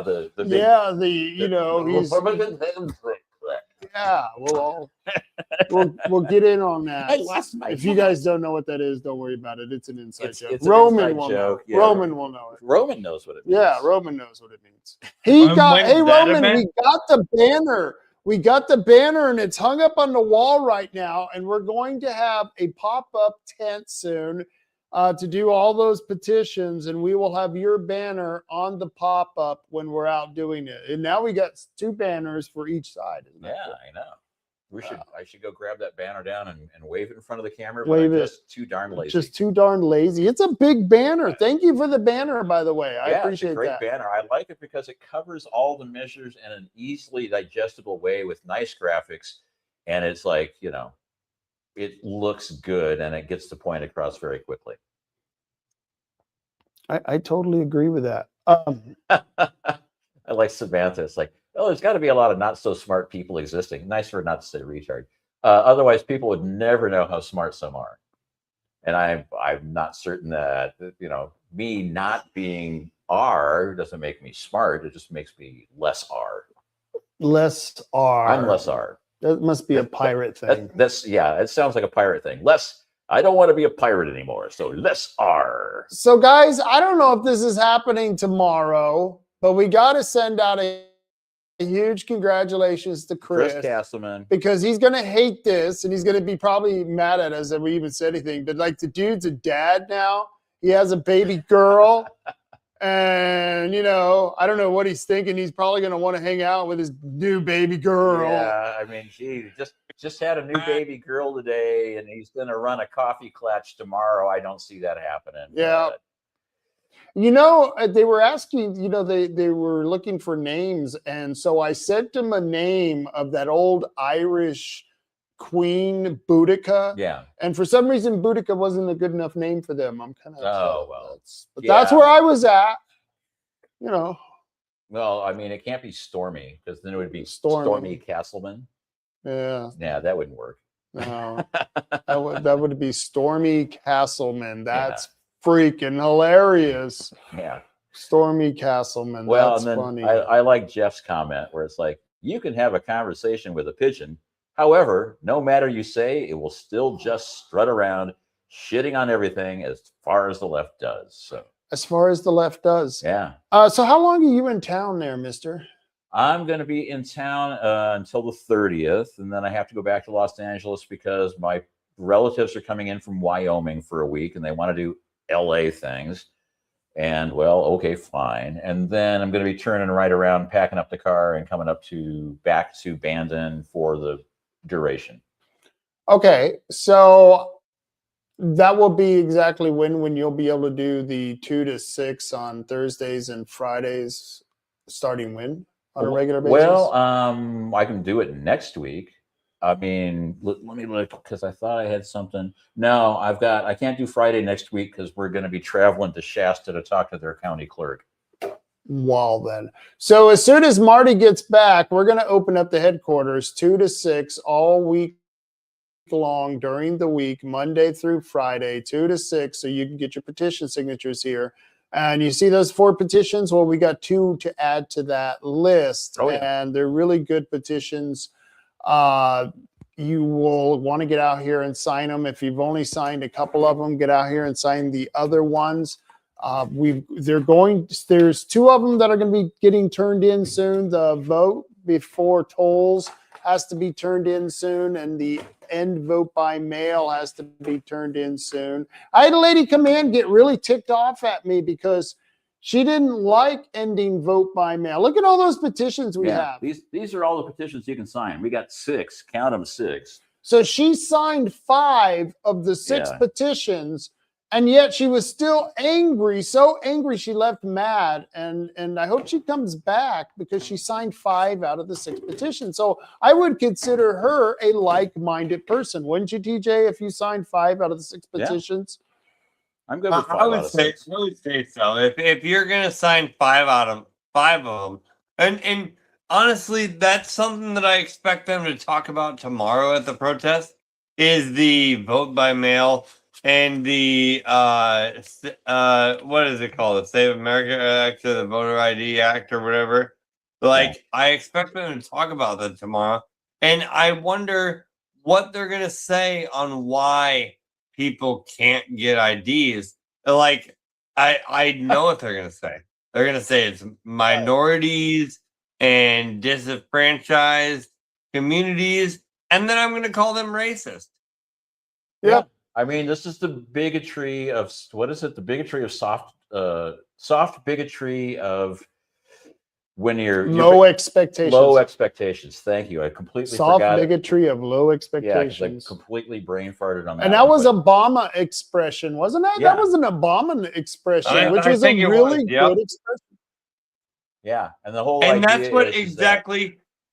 And that's exactly what happened in the Oregon school systems. We said you don't have to be able to read to graduate high school because it might hurt Black, brown, indigenous, and whatever. Interesting. Very interesting. Well, I mean, and that's the whole thing. It is bigotry, and the weird thing is they call us bigots when they're being the biggest bigots of all by saying, "Oh, women can't get a driver's license." I mean, one of the things when we interviewed Brandy. Well, wait a minute. I kind of agree with that. Women probably shouldn't be getting driver's license, and we should be supporting that. I want just don't get enough hate mail, do you? Yes, no. Marty's probably not for that, but then I was for repeal the 19th Amendment too. Yeah, so. well, stop them. Exactly. They shouldn't vote either. Yeah. Jeez. No, I'm just I think kidding. women should I'm be kidding. barefoot. I take that back. Yeah. I take that back. What? You're like going, okay, That they can women vote, shouldn't but vote. Driver, they can't. Yeah, okay. My wife, no, my wife votes. My wife votes, and Yeah. she votes exactly how I do because I fill out her ballot. No, I'm just kidding. No, I don't. I'm just kidding. She fills out her Hey, own you ballot. know that's Wow. good.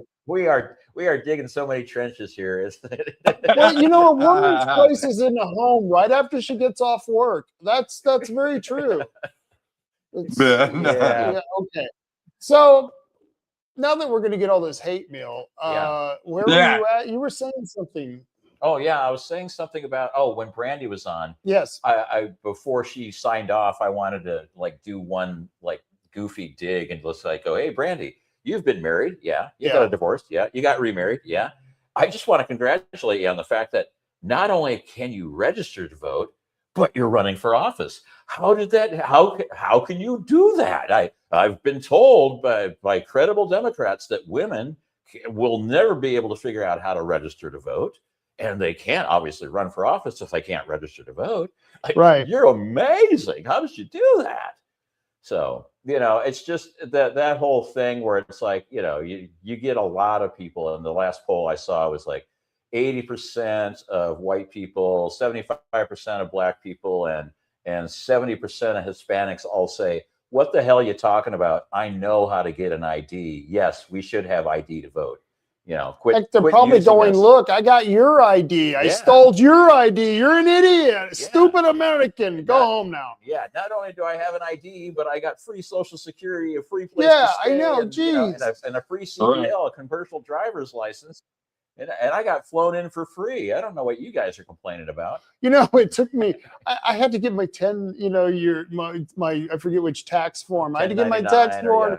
And it's like, you just, it's crazy, all that stuff that you have to get for different things. And here these people are stealing IDs. They're getting millions of dollars for the Leering Center in Minneapolis. It's like, how do you do this? I can't even get through the DMV line because it's like this crazy maze that they put you through. And you people are scamming the United States government for millions of dollars. It's just mind-boggling. I'm not so upset at the billions of dollars they stole from, U.S. taxpayers. I'm upset because I didn't figure out this scam and I'm not making $1 billion freaking dollars. That's what I'm upset about.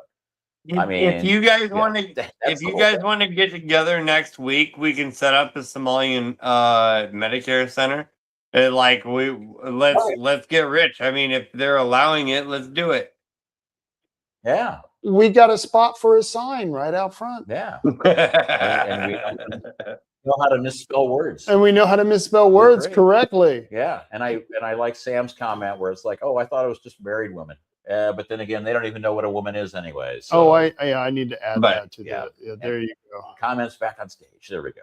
Yeah, those comments, that's almost what makes the show at this point. Because it gives us a launching point for like the next thing we're going to rattle about. So. Yes, very true. So also you can sign the petitions in Coquille every Friday, 4 to 6. Oh, that's right. Uncle Randy's. Yeah, that's right. That's a good thing. That's a very good thing. Yeah. And so that's kind of the whole point, is that we have all these petitions and you can still sign. And, and we're not doing, oddly enough, we're not doing all petitions for all IPs because we're not doing an IP 28. So when I say we're all encompassing of the ones that make sense. So yeah, we want our gun rights. No, we don't want to buy a license to use a paddle board or an inner tube. No, we don't want, it's like, there's no way we're going to do IP 28 because I like to eat food, oddly enough. I like to eat food too, and I like to eat real food.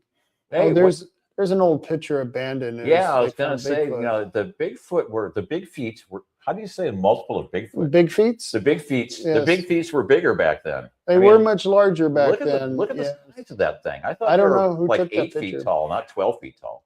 This was the late 1800s. I think Mary Shamhorn took this picture. Oh, It's that would just- make a lot of yeah, sense. that It was would make a probably in lot of- the abandoned world news. There was the something. abandoned world news. Or- No, I saw that. I love that picture. It's a Yeah. good one. I don't know why I brought that up, but I was going through my Going through your PowerPoint, pictures, and that one just popped up.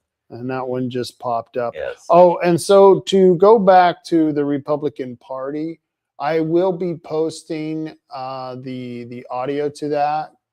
Chris is working on it because he has a special way to get that audio out of proprietary files. formats. Yeah, and into something we can actually use. Yeah. But the thing is that your guys are going to love this trial. It's just one of those things where if you listen to it, I know the judge didn't come to the conclusion, but I think most average person will go, "Wow, those people are really control freaks." Yeah. So it's going to be a good thing. It's going to be a very good thing. Yeah.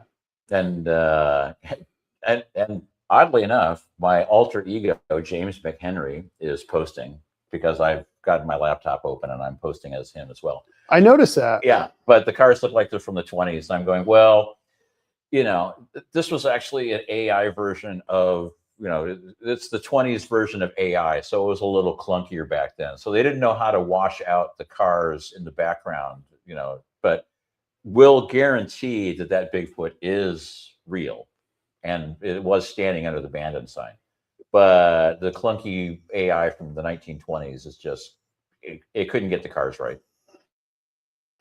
I didn't even notice the cars in the background. I was making a joke and I didn't even see the cars in the background. Well, that's half. And then one of the things that I'd like to clear up is a lot of people get bent out of shape about NVBM, IP37. Yeah. Because initially we were sort of selling it as NVBM, and vote by mail, get rid of the fraud, and a lot of people are just have a really negative trigger to ending vote by mail.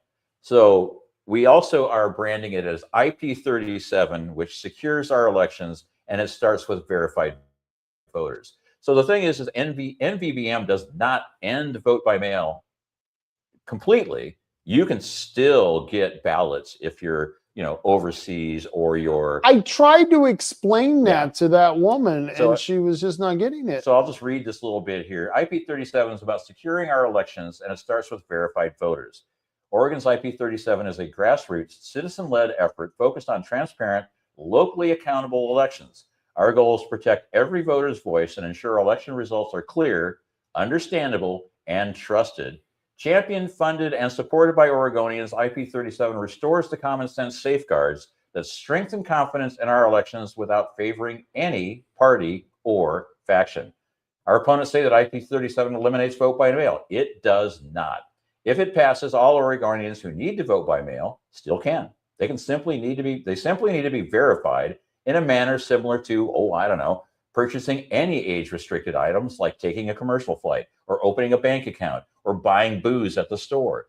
You got to show ID for all that.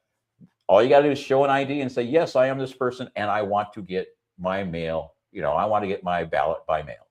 So if we can verify you, I got no problem sending you a ballot. Good deal. So I just wanted to clear that up. You know who else is really vehemently against vote by mail? And have you guys heard? Big news out of Oregon. I mean, it's huge. Petitions are circulating for the End VBM ballot initiative. Tina Kotex is going to go batshit. She will put tampons in the dispensers at doggy parks and legalize velociraptor abortions over this one. Make sure to sign the End VBM petition. Look for Michaela and Ben at County Fair booths this summer and spread the word. When you end vote by mail in Oregon, illegals will stop terrorizing the streets, but Rosie O'Donnell will still be a fat pig. Go to nvbm.com and show your support to make Oregon great again. Big Daddy Trump out. Have you guys? I love it when he does commercials for Michaela and Steve. Yeah, he's really good about that. I've seen him do for Ben, and I appreciate a president he really called Tina Kotek out. I believe he called her a bitch. That was, and she's gonna put tampons in the dog parks, and it's gonna limit our velociraptor hunting. I mean, she's just screw her, man.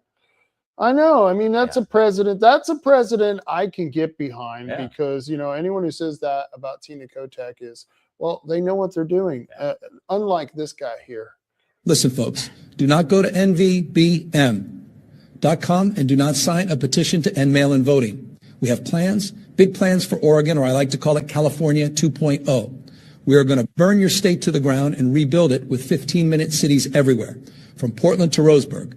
Don't listen to Ben Edel. Don't listen to Michaela Hammerson. They can't end vote by mail, just like I can't stop sleeping with my best friend's wife. I'm a trustworthy guy, so trust me when I say you should not go to nvbm.com.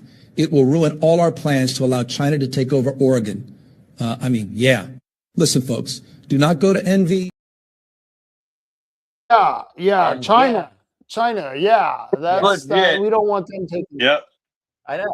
I love these legit videos. I mean, it's like yes, Michaela and Ben and Steve. They have all these contacts and all these famous people. I know.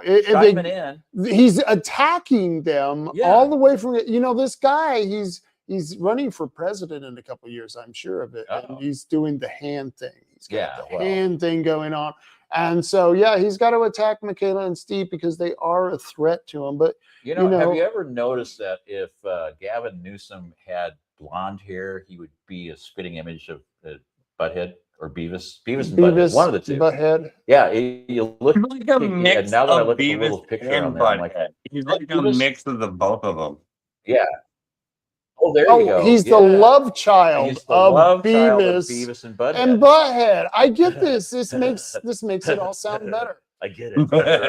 But they're not the only ones. They're not the only ones. Told Joe Rogan that I am retarded, but I am smart enough to know that vote by mail in Oregon is more corrupt than Tina Kotek's wife on payroll.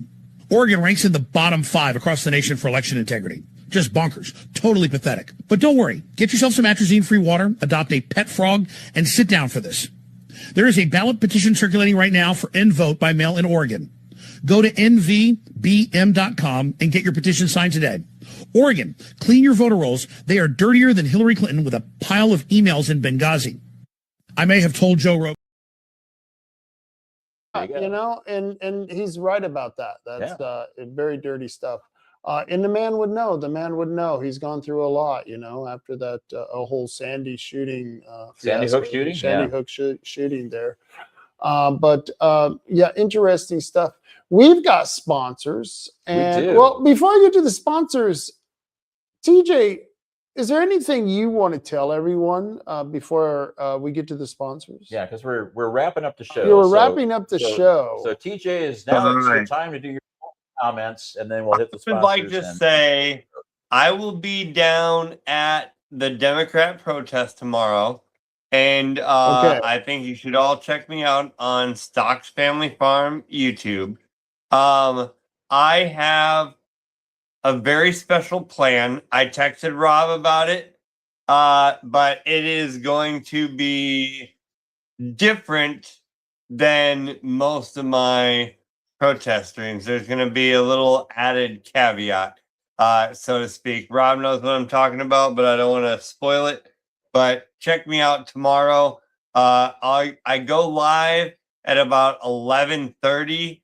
The protest starts at noon, but I sit in my car, smoke a bowl, say a prayer, all that stuff first, and then I'll walk over there and interview the Democrats. And I have a whole notebook.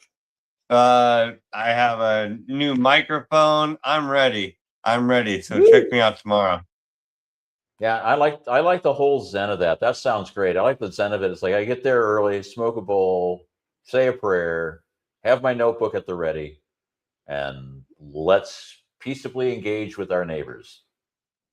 Yes, they are our neighbors. That is the main point, Marty. That is the main point. They're all of our neighbors. We got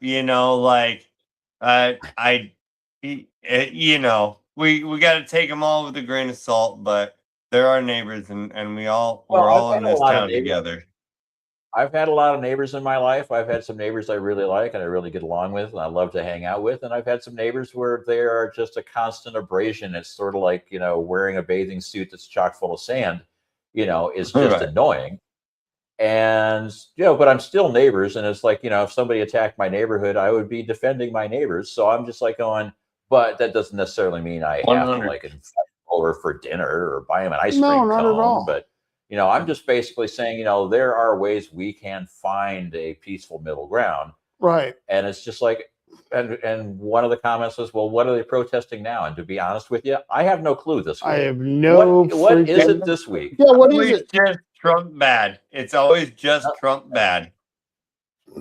Okay, now just making sure it wasn't something new and improved, like, why are neon tetras the least loved aquarium fish in the world?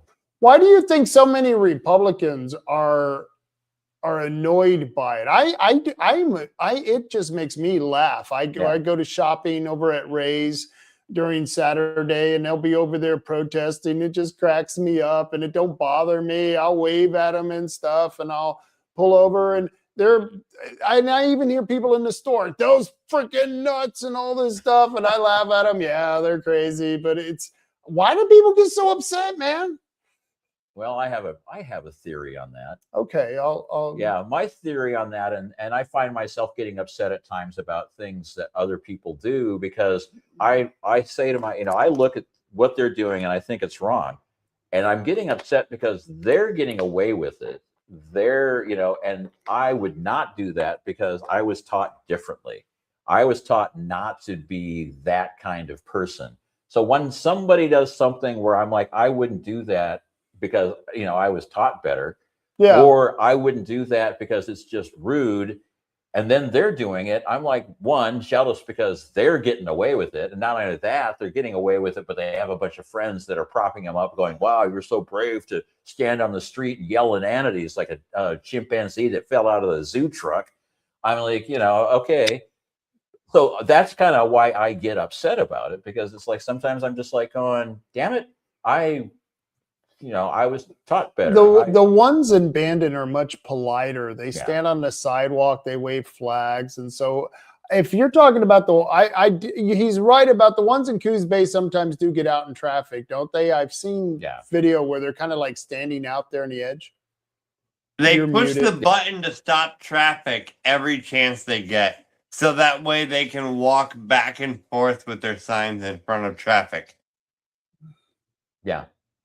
Marty does that with his Speedos every now and then. It's really rude. I usually have an inflatable whale that I'm holding over my head. Yeah, it's fighting the windmills. I don't think people are getting it, but I love his enthusiasm. Yeah. You just can't do it in the cold anymore. I got to a certain age where running around in a Speedo holding a big inflatable whale over my head just wasn't cutting it for me.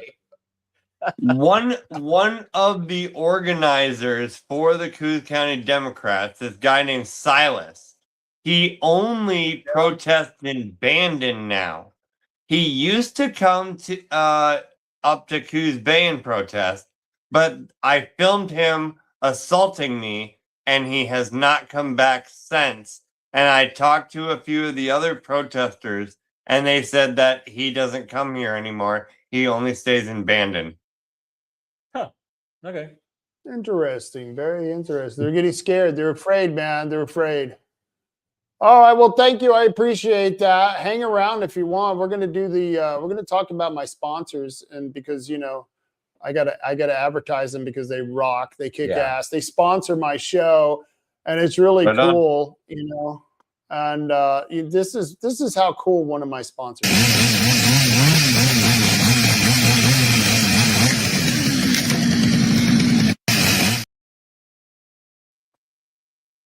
That was Highway 101. It was blocked up.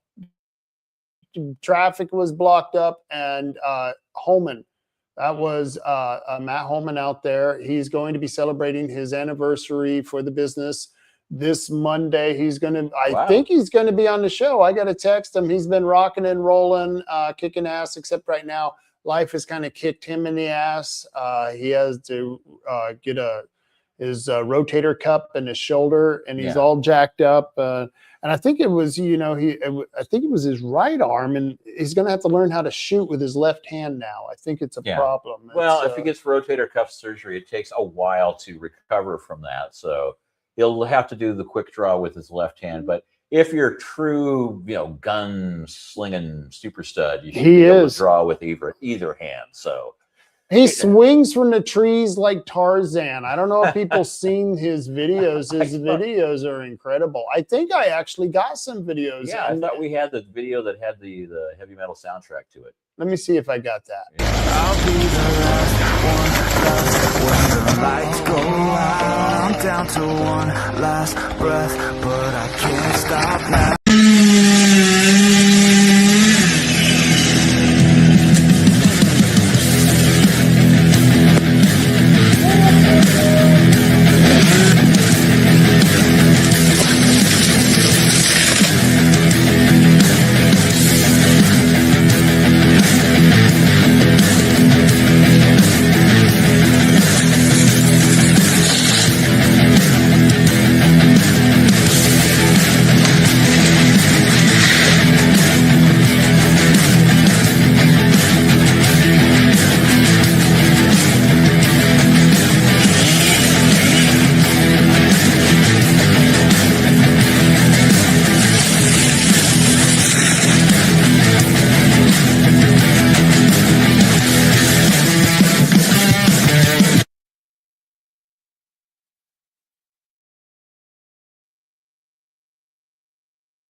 Slide up on the screen, and I can read to you about 3H tree service. Well, hold on before you go there. Okay.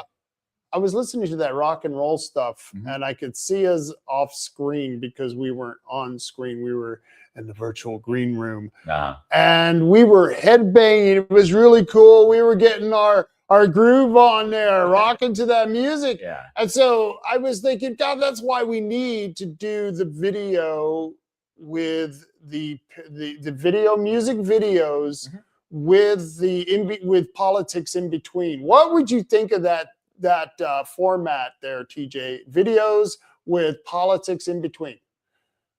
Rock videos. I think that honestly, there's been a real uprise in actual political music lately. So, not just necessarily just like for your ads and stuff like that. We got Tom McDonald, Fergasio Blow, they all have like a pro-Trump message or a pro-conservative message in their music. So, I think it would work. Yeah. I like it. But I'm not just talking about them. I would play them too, but we'd have to buy the copyrights for them Well, too. the reason this came up is we were at dinner and we were like going, what would be a great way to break up the show so it's not just 1 2-hour monotonous drone of us talking would be, we have a topic, we cover a topic, and then we take a little break and play 1 or 2 music videos. And then, that gives us time to, have a bio break or discuss what we're going to talk about next. And then, take a little break, drink a little water, whatever, and then come back and do another segment. And the whole idea, and I said, well, one of the biggest drawbacks to that is we would have to come up with a way of doing, video licensing for streaming. Right. Because when I used to run a radio station, we had to get ASCAP, BMI, CSAC, and then we had to get another license for streaming. And it's like, okay, but if you get those licenses, and some of them are actually not that expensive, then we could do, break up the format. So it'd be yap for a topic, a little, a couple of music videos of things we like. Yeah. And then yap for some more. And then maybe we'd put together a commercial break where it's like, and here are the 3 sponsors. And then that way it gives us a little breathing space and it breaks up the monotony of the 3 of us just going, hey, right. And see, he can go get a cigarette, you can smoke a bowl, and I can go pee. Everyone gets what they need during the whole video.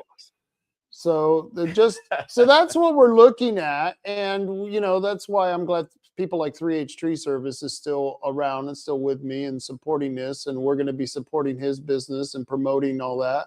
Marty, you want to hit that? Yeah, well, I'm just going to say 3H Tree Service. If you have tree problems around your place, you got something that's like making your place dangerous, call 3H Tree Service, 541-294-1800. That's 541-294-1800. 3H Tree Service. They are the bestest in taking down trees.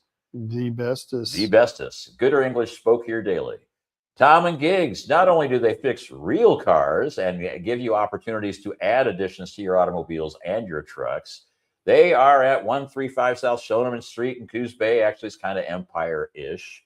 But Tom and Gigs, if you need to get your car looked at, or if you want to get it tuned up, or you're going to go on a big trip and you want to have it checked out before you go to them, because they are experts at what they do. But not only do they do real cars and real trucks and equipment for real cars and real trucks, but they do RCs. Lots and lots of RC stuff. So they've got RC cars, they got RC trucks, they got RC planes, they got RC helicopters, they've got an RC, whatever the heck that is. It looks like a drone. I think that's a drone. It looks very spider-like, but this one's cool. This looks like something we'd have in the 70s. You know? Yeah, what I mean? exactly. And some of these things are like, when I had an RC car when I was a kid, it was about yay big. Yeah. It wasn't very big. Right. But these things are large. I mean, we have some pictures where like the guy is standing there holding it like this. I think I got rid of that picture. I don't know why. I need to get that back because that car looked so huge. Yeah, but they have, I mean, if you need accessories for your RC stuff, or you just want to buy new stuff, these, they obviously know what the heck they're doing, because they have a lot of things in stock. And you don't stock a whole bunch of interesting stuff if you don't know what you're doing. You don't. And then, of course, if you want to blow up your RC car, then you could get some tannerite, but you got to be 18. So they will check your ID. You got to be 18 for tannerite. Got to be, 21 for pot and 18 for tannerite? 21 to get into Herbal Choices. Yeah. So, and that's very important, because Marty found out that it's not just if you're buying. You walk into the building, you can get carded, and you should be carded, because we don't want anyone under 21 to be getting a hold of that, because it's the devil's weed. And I'm telling you, you're all going to go to hell for smoking it. Burn in the lake fires of eternity. Would you light my bowl for me? Okay, yeah, exactly. So and 2 out of the 3 people on this podcast tonight smoke pot. Smoke pot, yeah. A lot of people out there smoke the pot. Third one, and it's not like I've never done it. It's just haven't done it recently because, I got to keep my vices down to a minimum. Well, I don't smoke pot nearly as much because it's really harsh on the lungs. Oh, yeah. But I do like those delicious gummies that you can at Herbal Choices. You ever do the gummies there, TJ? I don't really care for edibles. They put me on my ass way too much. I like taking dabs personally, and I can take dab after dab after dab and just be just fine. But if I smoke a bowl or 2 or a joint, I'll be off my ass, just fucking walking around not knowing what I'm doing. Yeah, and I'm I have enough issues. I don't need to like chemically induce more idiocracy. So no, and that's true. That's true. If you're not good with pot, don't smoke pot. Yeah. You shouldn't have pot. Save it for those of us who want it. Yeah, exactly. I don't want to deprive people that enjoy it. Don't deprive people who enjoy it. In fact, I need to. I got the comments there. Let me see if I can remove that. Off. Yeah, take those comments off. Take the comments off the stage. Oh, yeah. Well, Rob isn't drinking his special soda tonight. Yeah, Lucifer's lettuce. That's Lucifer's lettuce. Yeah. Yes, I know. The wacky tobacco. You're not drinking your soda, but then that's because you're not home. No, I'm not home. Yeah, I'm not home either. So we're up here in Coos Bay. We're responsible people. We're trying to throw a party, but nobody showed up. Nobody showed up. We can't even throw a good party, but we don't have any booze, strippers, or blow because we're middle aged and we don't do any of that anymore. Yeah, and wow. Yeah.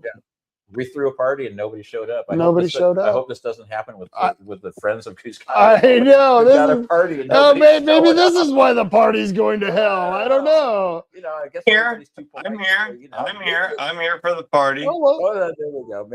Maybe people are just too polite to say, it actually is you. Yeah. You think it's me? Yeah, it is. It's But anyway, the Herbal herbalchoices.com. herbalchoices.com, and they have 5 convenient locations. They've got Charleston, Coos Bay, Bandon, North Bend, and Reedsport. And if you're going to the one in Coos Bay, they've got the smallest parking lot and the weirdest driveway in the world. And yes, you got to be 21, and you have to show ID whether you're buying stuff or not. So Herbal Choices. I was there this 5 morning. locations. All right. And then abstinence. Well, it's a thing. It's a thing. From what I've heard. Well, you know, when you get married, there's a lot of things you have to abstain from. You know, that's you know, people, that should be in the brochure for marriage. And then, okay, so Chris Castleman, he just had a baby, and then there will be things he will have to abstain for a little while because, you know, it's a baby takes up a lot of time. Dude, congratulations to Chris. Let's all say congratulations to Chris right now. Congratulations, awesome. you rock, Chris. Yeah. And you know, we're going to try to lay off of him because he does a lot of work around here. Yeah. I don't know what we would do without him. He's been someone who has been instrumental in moving this stuff forward. You know, we've been very lucky. We mentioned all those people who'd won on the executive board, and we didn't even mention Chris because he's vice chairman, but he can't vote, and he really didn't want to do it, but he stepped up and did it anyway. Yeah, and it's like he has an amazing amount of energy, and he has way more patience than I'll ever have in my lifetime. Totally. You know, so yeah, totally. And congrats, big congrats. And Samantha says congrats too. Let's see, what else did I have here? Wow, you know, I was talking to Kevin about the governor candidates. Yeah. And he's such a realist. He just doesn't think any of them can win. It doesn't matter who we pick. Really? Yeah, he thinks they all suck. I find that odd because I kind of think there's going to be a huge Democrat backlash. You think so? If they succeed in pushing the no tax thing to the primary, and then because they didn't want it next to their names on the November, there's going to be a lot of people that are going to remember that and just go, I don't care who you are, we're not voting D. And, you know, the thing is well, hopefully it'll be too big to rig because there's so many ways this election could go sideways because we've seen what happens with vote by mail. And so I don't know if he's being realistic because he doesn't think there's any good R candidates, or he's being realistic because it's just, you know, a hard thing to get an R across the line. It is a hard thing to get an R across the line, yes, and that is true. But I think it's because he does believe that he thinks the machine is controlled. He thinks that they're never going to let us win. He thinks even if we do win, he says a good example of this is look at what they just did to us with the gas tax. Look what they did. That was unconstitutional, and they did it. They shoved it up our ass and said, no, we're going to do it at the primary. Screw you. Yeah. And we all sat here and took it. We all laid over the barrel and said, oh, yeah, hey, yeah, don't even worry about any Vaseline. Just give it to me raw, and we're going to take it. And that's what we did. And because we're pussies here in Oregon, and Kevin called it for what it is. We're probably going to take it again in when we lose to Tina Kotek. Oh, she's so wonderful. She won by 1 million votes, you know, or 800,000. The ones that were, you know. Yeah, she won by 81 million 81 votes. million. And I'm going, where have I heard that? Where have I heard that before? So 81, won by 81 million. How did she do that in a state with only 4 million?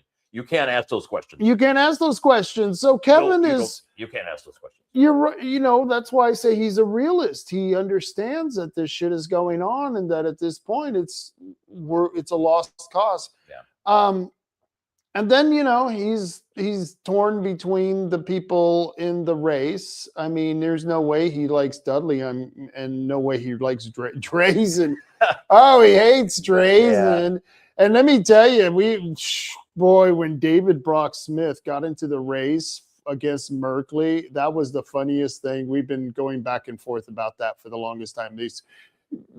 Kevin was the one who was originally starting to, you need to start looking at him. There's something wrong with him. Yeah. And sure as shit, down the road, this is what David Brock Smith turned into. Yeah. And Kevin saw that many, many years ago. I had him on the radio, and he did a debate with David Brock Smith. David Brock Smith said Kevin was too chicken to ever challenge him to a debate. Wow. And I said, really? You want to make that happen? He says, oh, Kevin would never accept it. I called Kevin up, and Kevin says, anytime that fat boy wants to debate, we're going to do it. Yeah.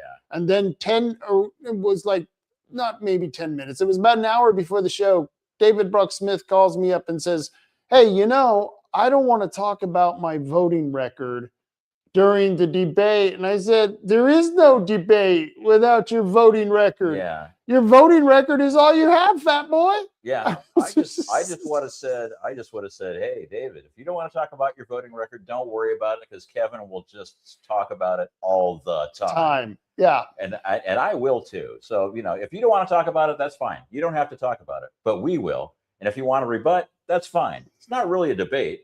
We're just going to discuss things. And if you'd like to come up with some way to make it sound like we're saying it incorrectly, then feel free to try to give us the right information. But good luck with that, because this is not some debate where it's like, oh, you can't ask me that question. It's like, no, this is not that kind of a debate. But not this debate. No, not that one. That one, I let them go at each other like it should be in a debate. And I did very little involving myself.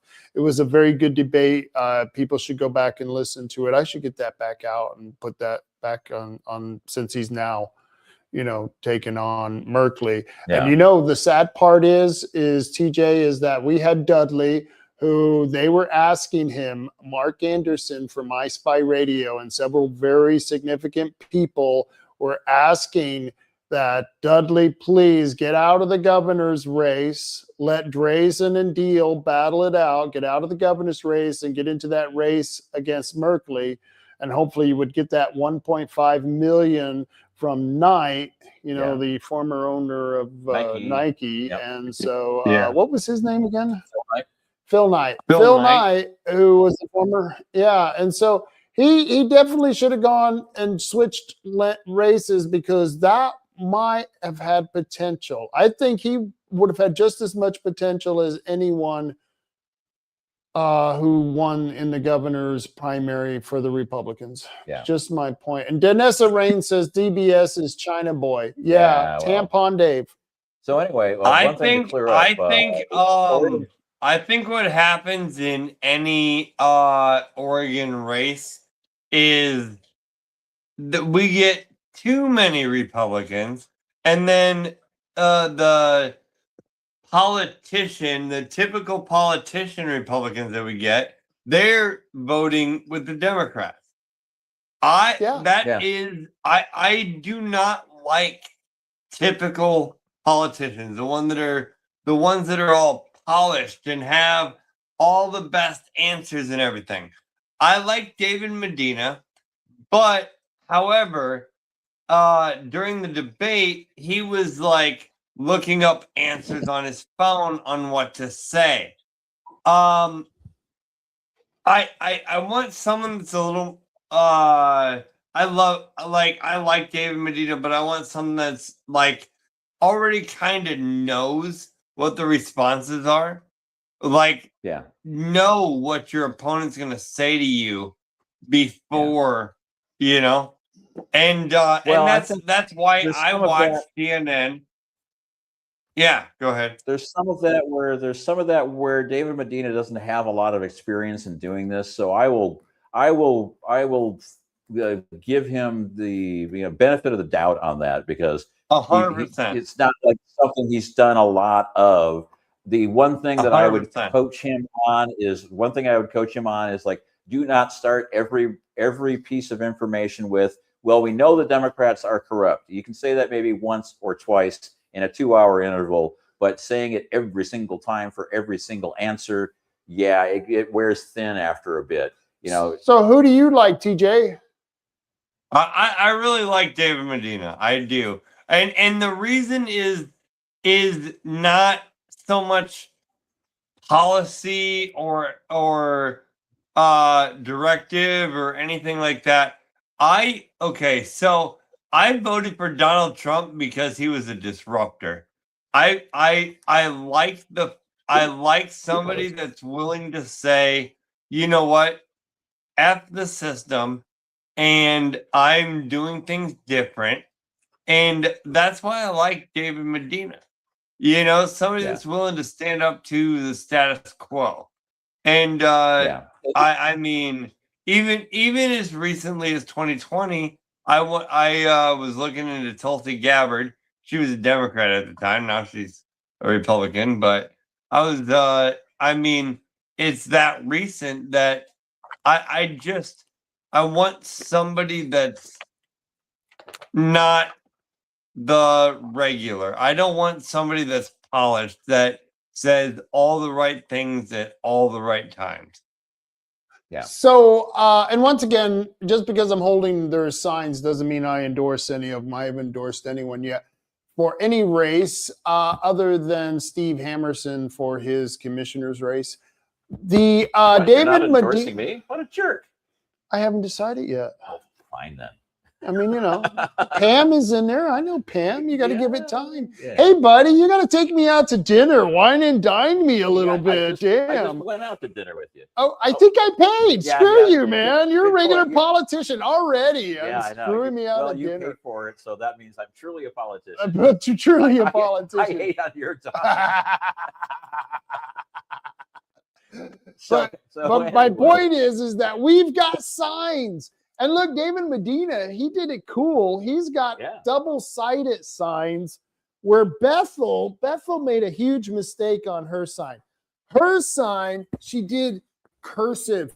Nobody can read cursive these days. Yeah. What is she thinking? I think we have an intelligent voter base. Now hold up Ed Deal's sign. You want to see the difference here? Is look how much white she missed. Yeah. She missed that white where he has almost 80% of that covered. She has maybe 60%. David Medina has much more of it covered, but he has a much smaller sign. And the only thing he did do that was unique, he has the different colors. Yeah. That's kick-ass. So I would have done this. Yeah. But I would have done it with the much larger sign. Yeah. It's much larger. It's got the 1/4-inch bleed around the edge. That's smart. And then here's one thing I didn't notice about the Ed Deal sign until just now. Ed No Tax Deal is copyrighted. Oh, I did not notice that until just now. I'm like, wow. Copyrighted. So he, you know, one of the things I've been complaining about is Ed Deal is really against NVBM. When he was asked about NVBM at the debate, he was basically saying, oh, Oregonians would never vote down NVBM. Oh, they're wasting their time. And, you know, and I'm like going, hold on. If you're a governor, you should fix the voting system. You should want to, you know, go with the whole idea of let's find a voting system that works. He's got a personal problem with Ben. And so he's letting that, I guess, taint his opinion on IP37 or NVBM. Yeah. So, but when asked personally, he basically dug himself a hole on that one. I thought it was really cool that Michaela asked him point blank, are you for, one-day in-person ID mandatory, precinct level voting? And he was like, well, NVBM will never work. Nobody will vote for that. Why are you wasting your time? And I'm like, and then he went into, and then when Medina asked him about the, Medicare for illegals, he went into it really depends on your definition of is, when you're doing like the legal weaseling and politician weasel words. And I'm like going, wow, okay. I had an issue with him because he was like anti-NVBM, but now I got an issue with him because when he was backed into a corner, he said his opponent was lying, which he wasn't, and then completely fabricated a way of making it sound like he was the victim because he voted for a bill and, and Medina was just, basically saying he was a bad person. And it's like, Yeah, you know what? And you're one of only 5 Republicans that voted for that bill. So Yeah, and I showed that on the screen. I Yeah. mean, nobody should be hiding from their record, and he doesn't have a very good record. So that is a good question that we are going to be asked as a group, as the Fockers. Yeah. The Fockers are going to be asked this question. It goes back to pragmatism over purity. And are we going to be the group that picks a candidate for governor who's more of our same ilk, meaning they're more conservative, or are we going to pick someone because we think they can win? And so I've been saying that David Medina, I mean that Ed Deal has a better chance of winning than Bethel. Yeah. A lot of people like Bethel because, and for the same reasons I like Bethel. I think she's honest. I think she could do a damn good job. I think because she's a commissioner or was a commissioner. I think she still is a commissioner. I think she still is a commissioner. Yeah, because she is a commissioner, she has dealt with the crap that the legislators and the governor has created for her through either mandates or policy the governor has created or the laws that the legislators have created. And because of that situation, I think she would be perfect for governor, and she would be my optimal choice. Yeah. But then you have the reality that she's not one of what I think are the 3 top candidates, which is Deal, Dudley, and Drazen. Dudley? And I think Dudley is because of the money.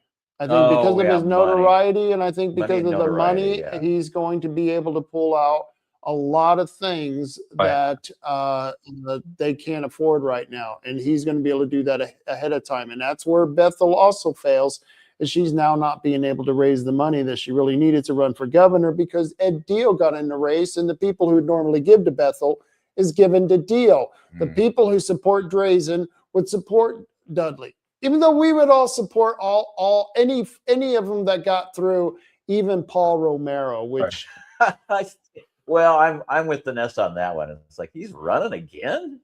That guy's a perennial. I mean, it's like Pat Paulson. He was always running for president, but we always knew he was never going to win. Right. So let me take this off of here. Yeah, and I was going to say one clarification: the Oregon Firearms Federation is not a sponsor of the show. It's just that we appreciate what they do. They fight hard for our Second Amendment rights, and so we always put them up. And we always put them up. But I got to say something about Paul Romero. Danessa, you're going to like this. People out there, I was talking crap about people, and I was going to talk a lot of crap about Paul Romero, and here's why. We had a really great moderator at our event. I mean, Taryn Feist was superb. She was a very professional. She did a great job. I would have her back again. She said she would love to be back again for any event.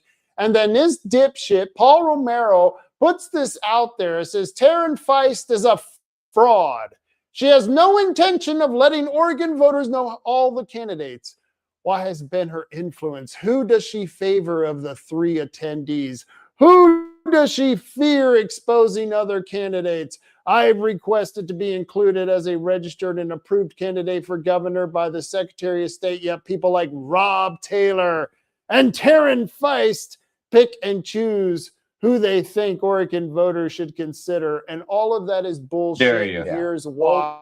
How dare you? How dare you, Rob? How dare you? Of about 18 people on the committee.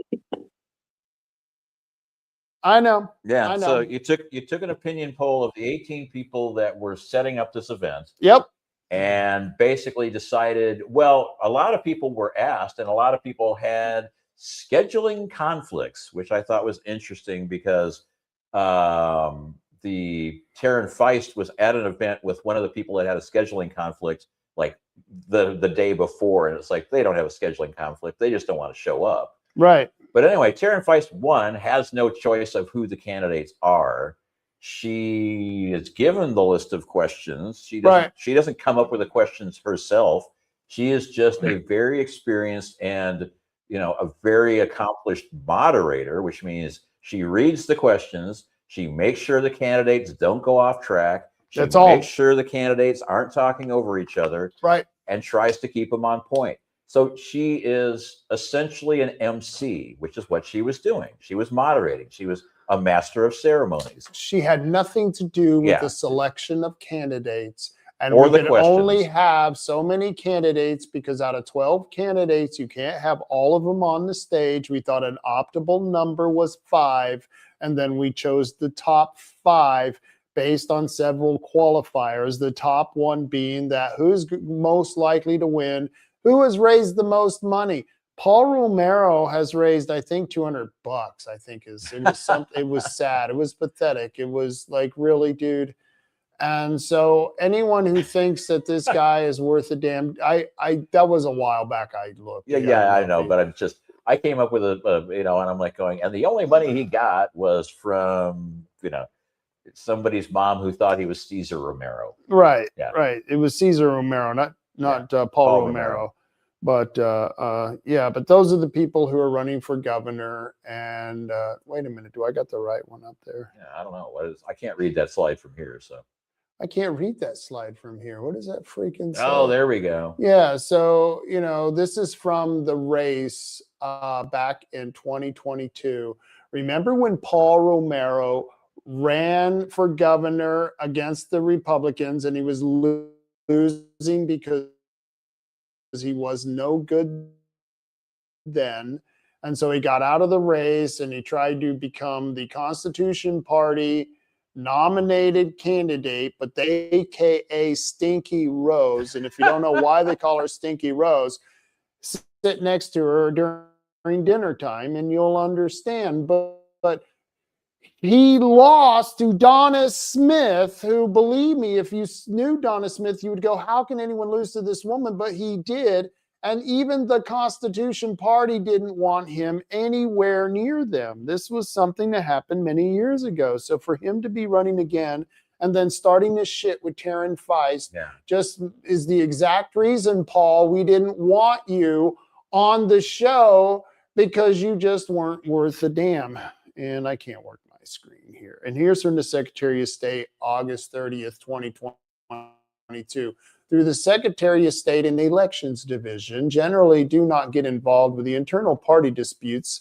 The need has risen, because of Paul Romero, for the division to make a decision about which group is recognized as the Constitution Party of Oregon's leadership and identify which group is able to nominate candidates for the 2022 general election. And then it goes on to explain who won, and it was all the people who supported Donna Smith over Paul Romero because they even knew he was a grifter back then. And so Paul Romero, there's me talking crap about you, proving you a grifter once again, as usual. And it's you're lying about people and you're trying to make hay of it. Damn, I did it again. I keep doing the full screen thing, and I'm like, are you just trying to take the slide down? No, I was trying to take the slide down, but it wasn't working. There it goes. We knew that. There's the button. I was looking up here, but I was looking down there. There wasn't called. I just want to say real quick, I get up at 3 a.m. So I think I'm gonna head out. Okay. But all right, man. Thank you guys. Yeah, you gave your closing remarks. Thank you guys for having me on. I think this was a great conversation. And again, everybody check me out tomorrow. I have a special surprise for my live stream tomorrow. And as I hope it works out, but yeah, I hope to talk to you guys soon. Hey, well, it was good to see you. Good to have you on the show. I mean, we gave you your wrap up, and then we talked for another 23 minutes. So that's basically how this show works. It's like that's how it works. Yeah. Right. Okay, we're gonna do the wrap up. We're gonna read the commercials. We're gonna get out of here, and then 23 minutes later, it's like, okay, this time really. Talk to you later, Right. man. Have a good night, gentlemen. Thanks. All right, and it's funny. Yeah, we do that. We just do that. But that's what people love about this thing. It is on forever. And so Samantha says, yeah, he lied. Everyone saying that he was a Constitution Party nomination for governor all the way from November 2021. And Once again, this is he couldn't spell governor right. on one of his signs, he misspelled governor. Oh, nice. Oh yeah, and it was like, dude, seriously, you didn't have somebody proofread this for you, dude? Yeah. And now he's attacking Taryn Feist. So weren't you at the table when we were talking about this? Yeah. Okay. So Taryn, she didn't even know who this guy was. People were writing me saying, who is this guy? Why is he talking shit about me? I don't have anything to do with this. And we had to explain to her who Paul Romero was. Yeah. That's how much of a joke he is. She didn't even know who he is, and she still doesn't. She doesn't give a damn. But why would you? why would you? But stop running for governor. No one wants you, and we'd appreciate it. So I there's mean, my rant. if he was running for governor and he just did it solely to gather contributions so he could pad his nest, and he was gathering a lot of money, I'd say, okay, that's a nice grift. Quit running for governor because nobody takes you seriously. But if that's how you make your money, good for you. And he's not even making money, so he's not even good at it. You suck so much that you're making $200. Stop doing this.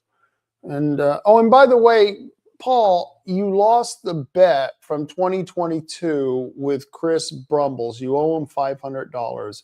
We all witnessed it. You said you were betting that you would be governor in 2022, and now he's reneging on the bet. We couldn't believe he took the bet. We looked at him and we laughed at him. Paul, there's no way you're going to be in governor in 2022. Well, I'm going to be governor. Okay.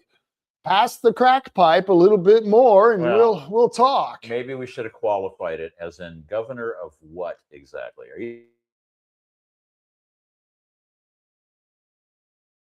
It's never going to happen, but governor of the. That is, we just lost contact. Well, we got to go, man. I think we're going to have to go. So did we cover all our sponsors? We did Herbal Choices. Yes, we did 3H Tree Service. We did Tommy Gigs. We did Tommy and then we did our Oregon Firearms. Yeah. And the website for me running for clerk is Kurt. Too bad we can't type this in. I can. Hold on. Let's type this in. Let's type this in. I can do because I can't when I'm on the show, I can't type in. You can't do this? I can't create a banner now. Wow, that's weird. Yeah, it's weird what I can and cannot do. And what is it? So it's KUHRT, the number 4, CLERK, clerk.org. So kurtforclerk.org. And right now, don't really have a lot of. The only thing I have on the website right now is the voter pamphlet statement. The dancing kitty. You should have the dancing kitty video. Everyone loves that. Yeah. Well, I was thinking about doing the dancing Jesus, but I think that's gone out of favor. So. Oh well, But yeah, I know you dancing with Trump. You did that dance with Trump. We have that video somewhere. I'll send that to you. Maybe I should. I probably have a copy of it as well. Maybe. All serious candidates will have pictures of them dancing like an idiot in the fairgrounds to a Trump blow-up thing. So, yeah. Marty for clerk. Look, Danessa. Yeah, well, her see, there we go. I got Marty for clerk. Yeah, so. And then she's all dancing. Yay, dancing. Yeah, we'll be doing that. All right, we got to get out of here. Where's my music? Damn it! I got where's your media asset music stuff? And this is brought to you by Rage. What's the name of the guy?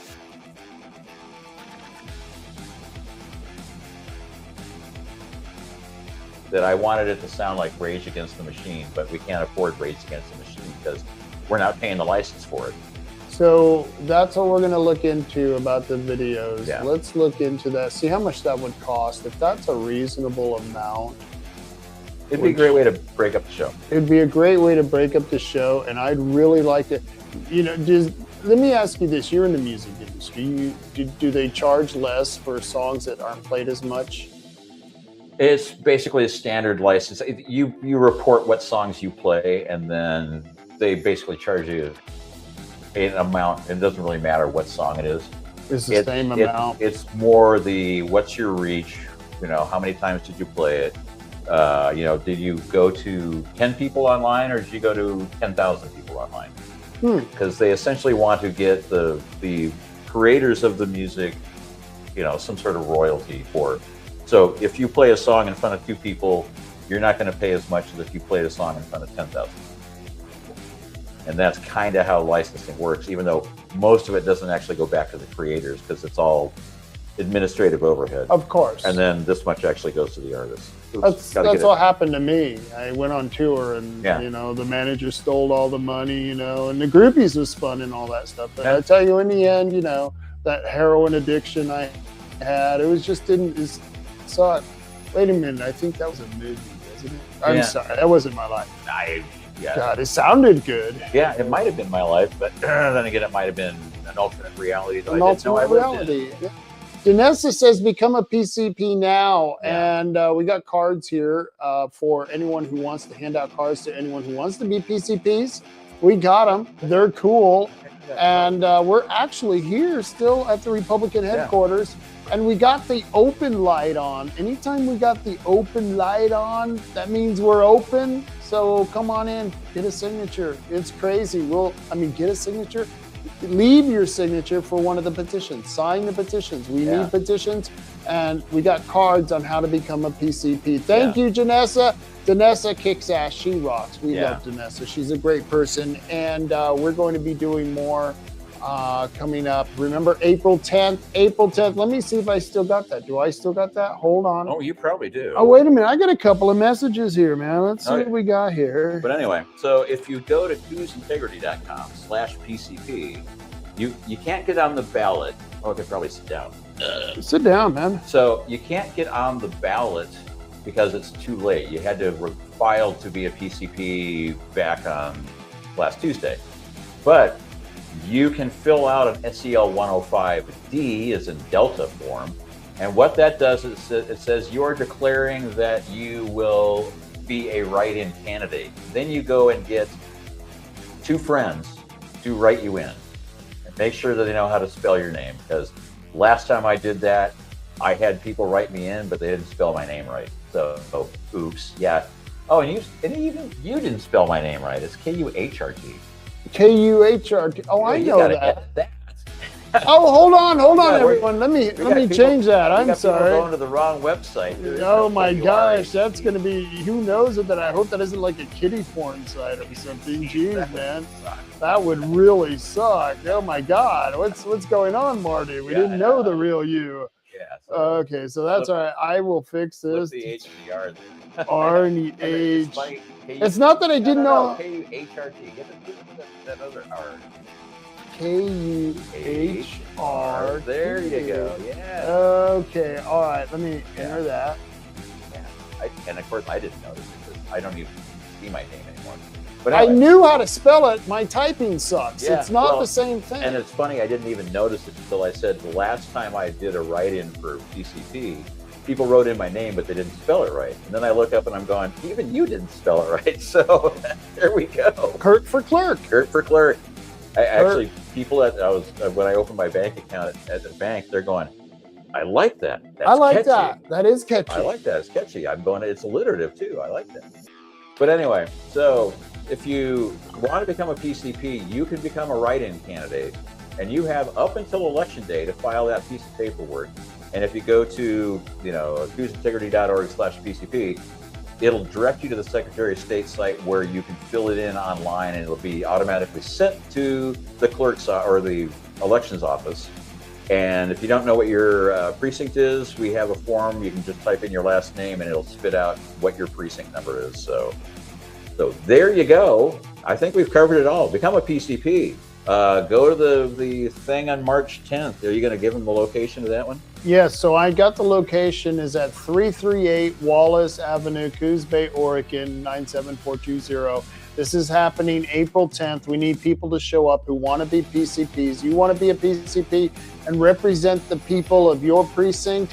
They deserve representation, and you need to get out there if this is what you want to do for the party. You only have to show up for 3 meetings as a PCP, and we need people to show up who are true conservatives or America First conservatives and want to see that represented in our representatives. We want to choose candidates who actually reflect the values of Coos County, and the best way to do that is to have the fairest and widest representation on our committee. Yeah. And even the law says that, because that's the law that Michael Brainerd was found in violation of by the judge. And that's the fact, Jack. Jack. You like that? Yeah. Wow. I like that. That was a very nice speech. That was a very Because nice speech. it basically said exactly what the judge said, where it has to be, the largest group of people that, So you covered it well. Well, thank you. I thank you very much. And I will be on Monday, and I hope the streaming service continues to stream without just going off air. I went off air. I was going to do that shit talking. I just talked about Paul Romero. I was going to do that Monday, but that's okay. I got a chance to do it with you, and Danessa got to witness it. Yeah. And so, so Danessa's even saying that CCRCC meeting April 10th. April 10th. Got to be there 100%. You're damn right. Let's do this, folks. Well, until next time, folks, you got anything else? That's about it. I mean, I basically spoke my piece. Yeah, I'm running for clerk. You saw the website address earlier, and basically it's pretty low key. The whole idea is Pam's running for clerk. I'm running for clerk. It's 2 against 1. Hopefully you'll find some reason to vote for Pam or myself. A vote for Pam or vote for me is a vote for Pam, and vice versa. Because all we want to do is get the primary. Wow. All right. Until next time, folks, carry on, Coos County. Carry on.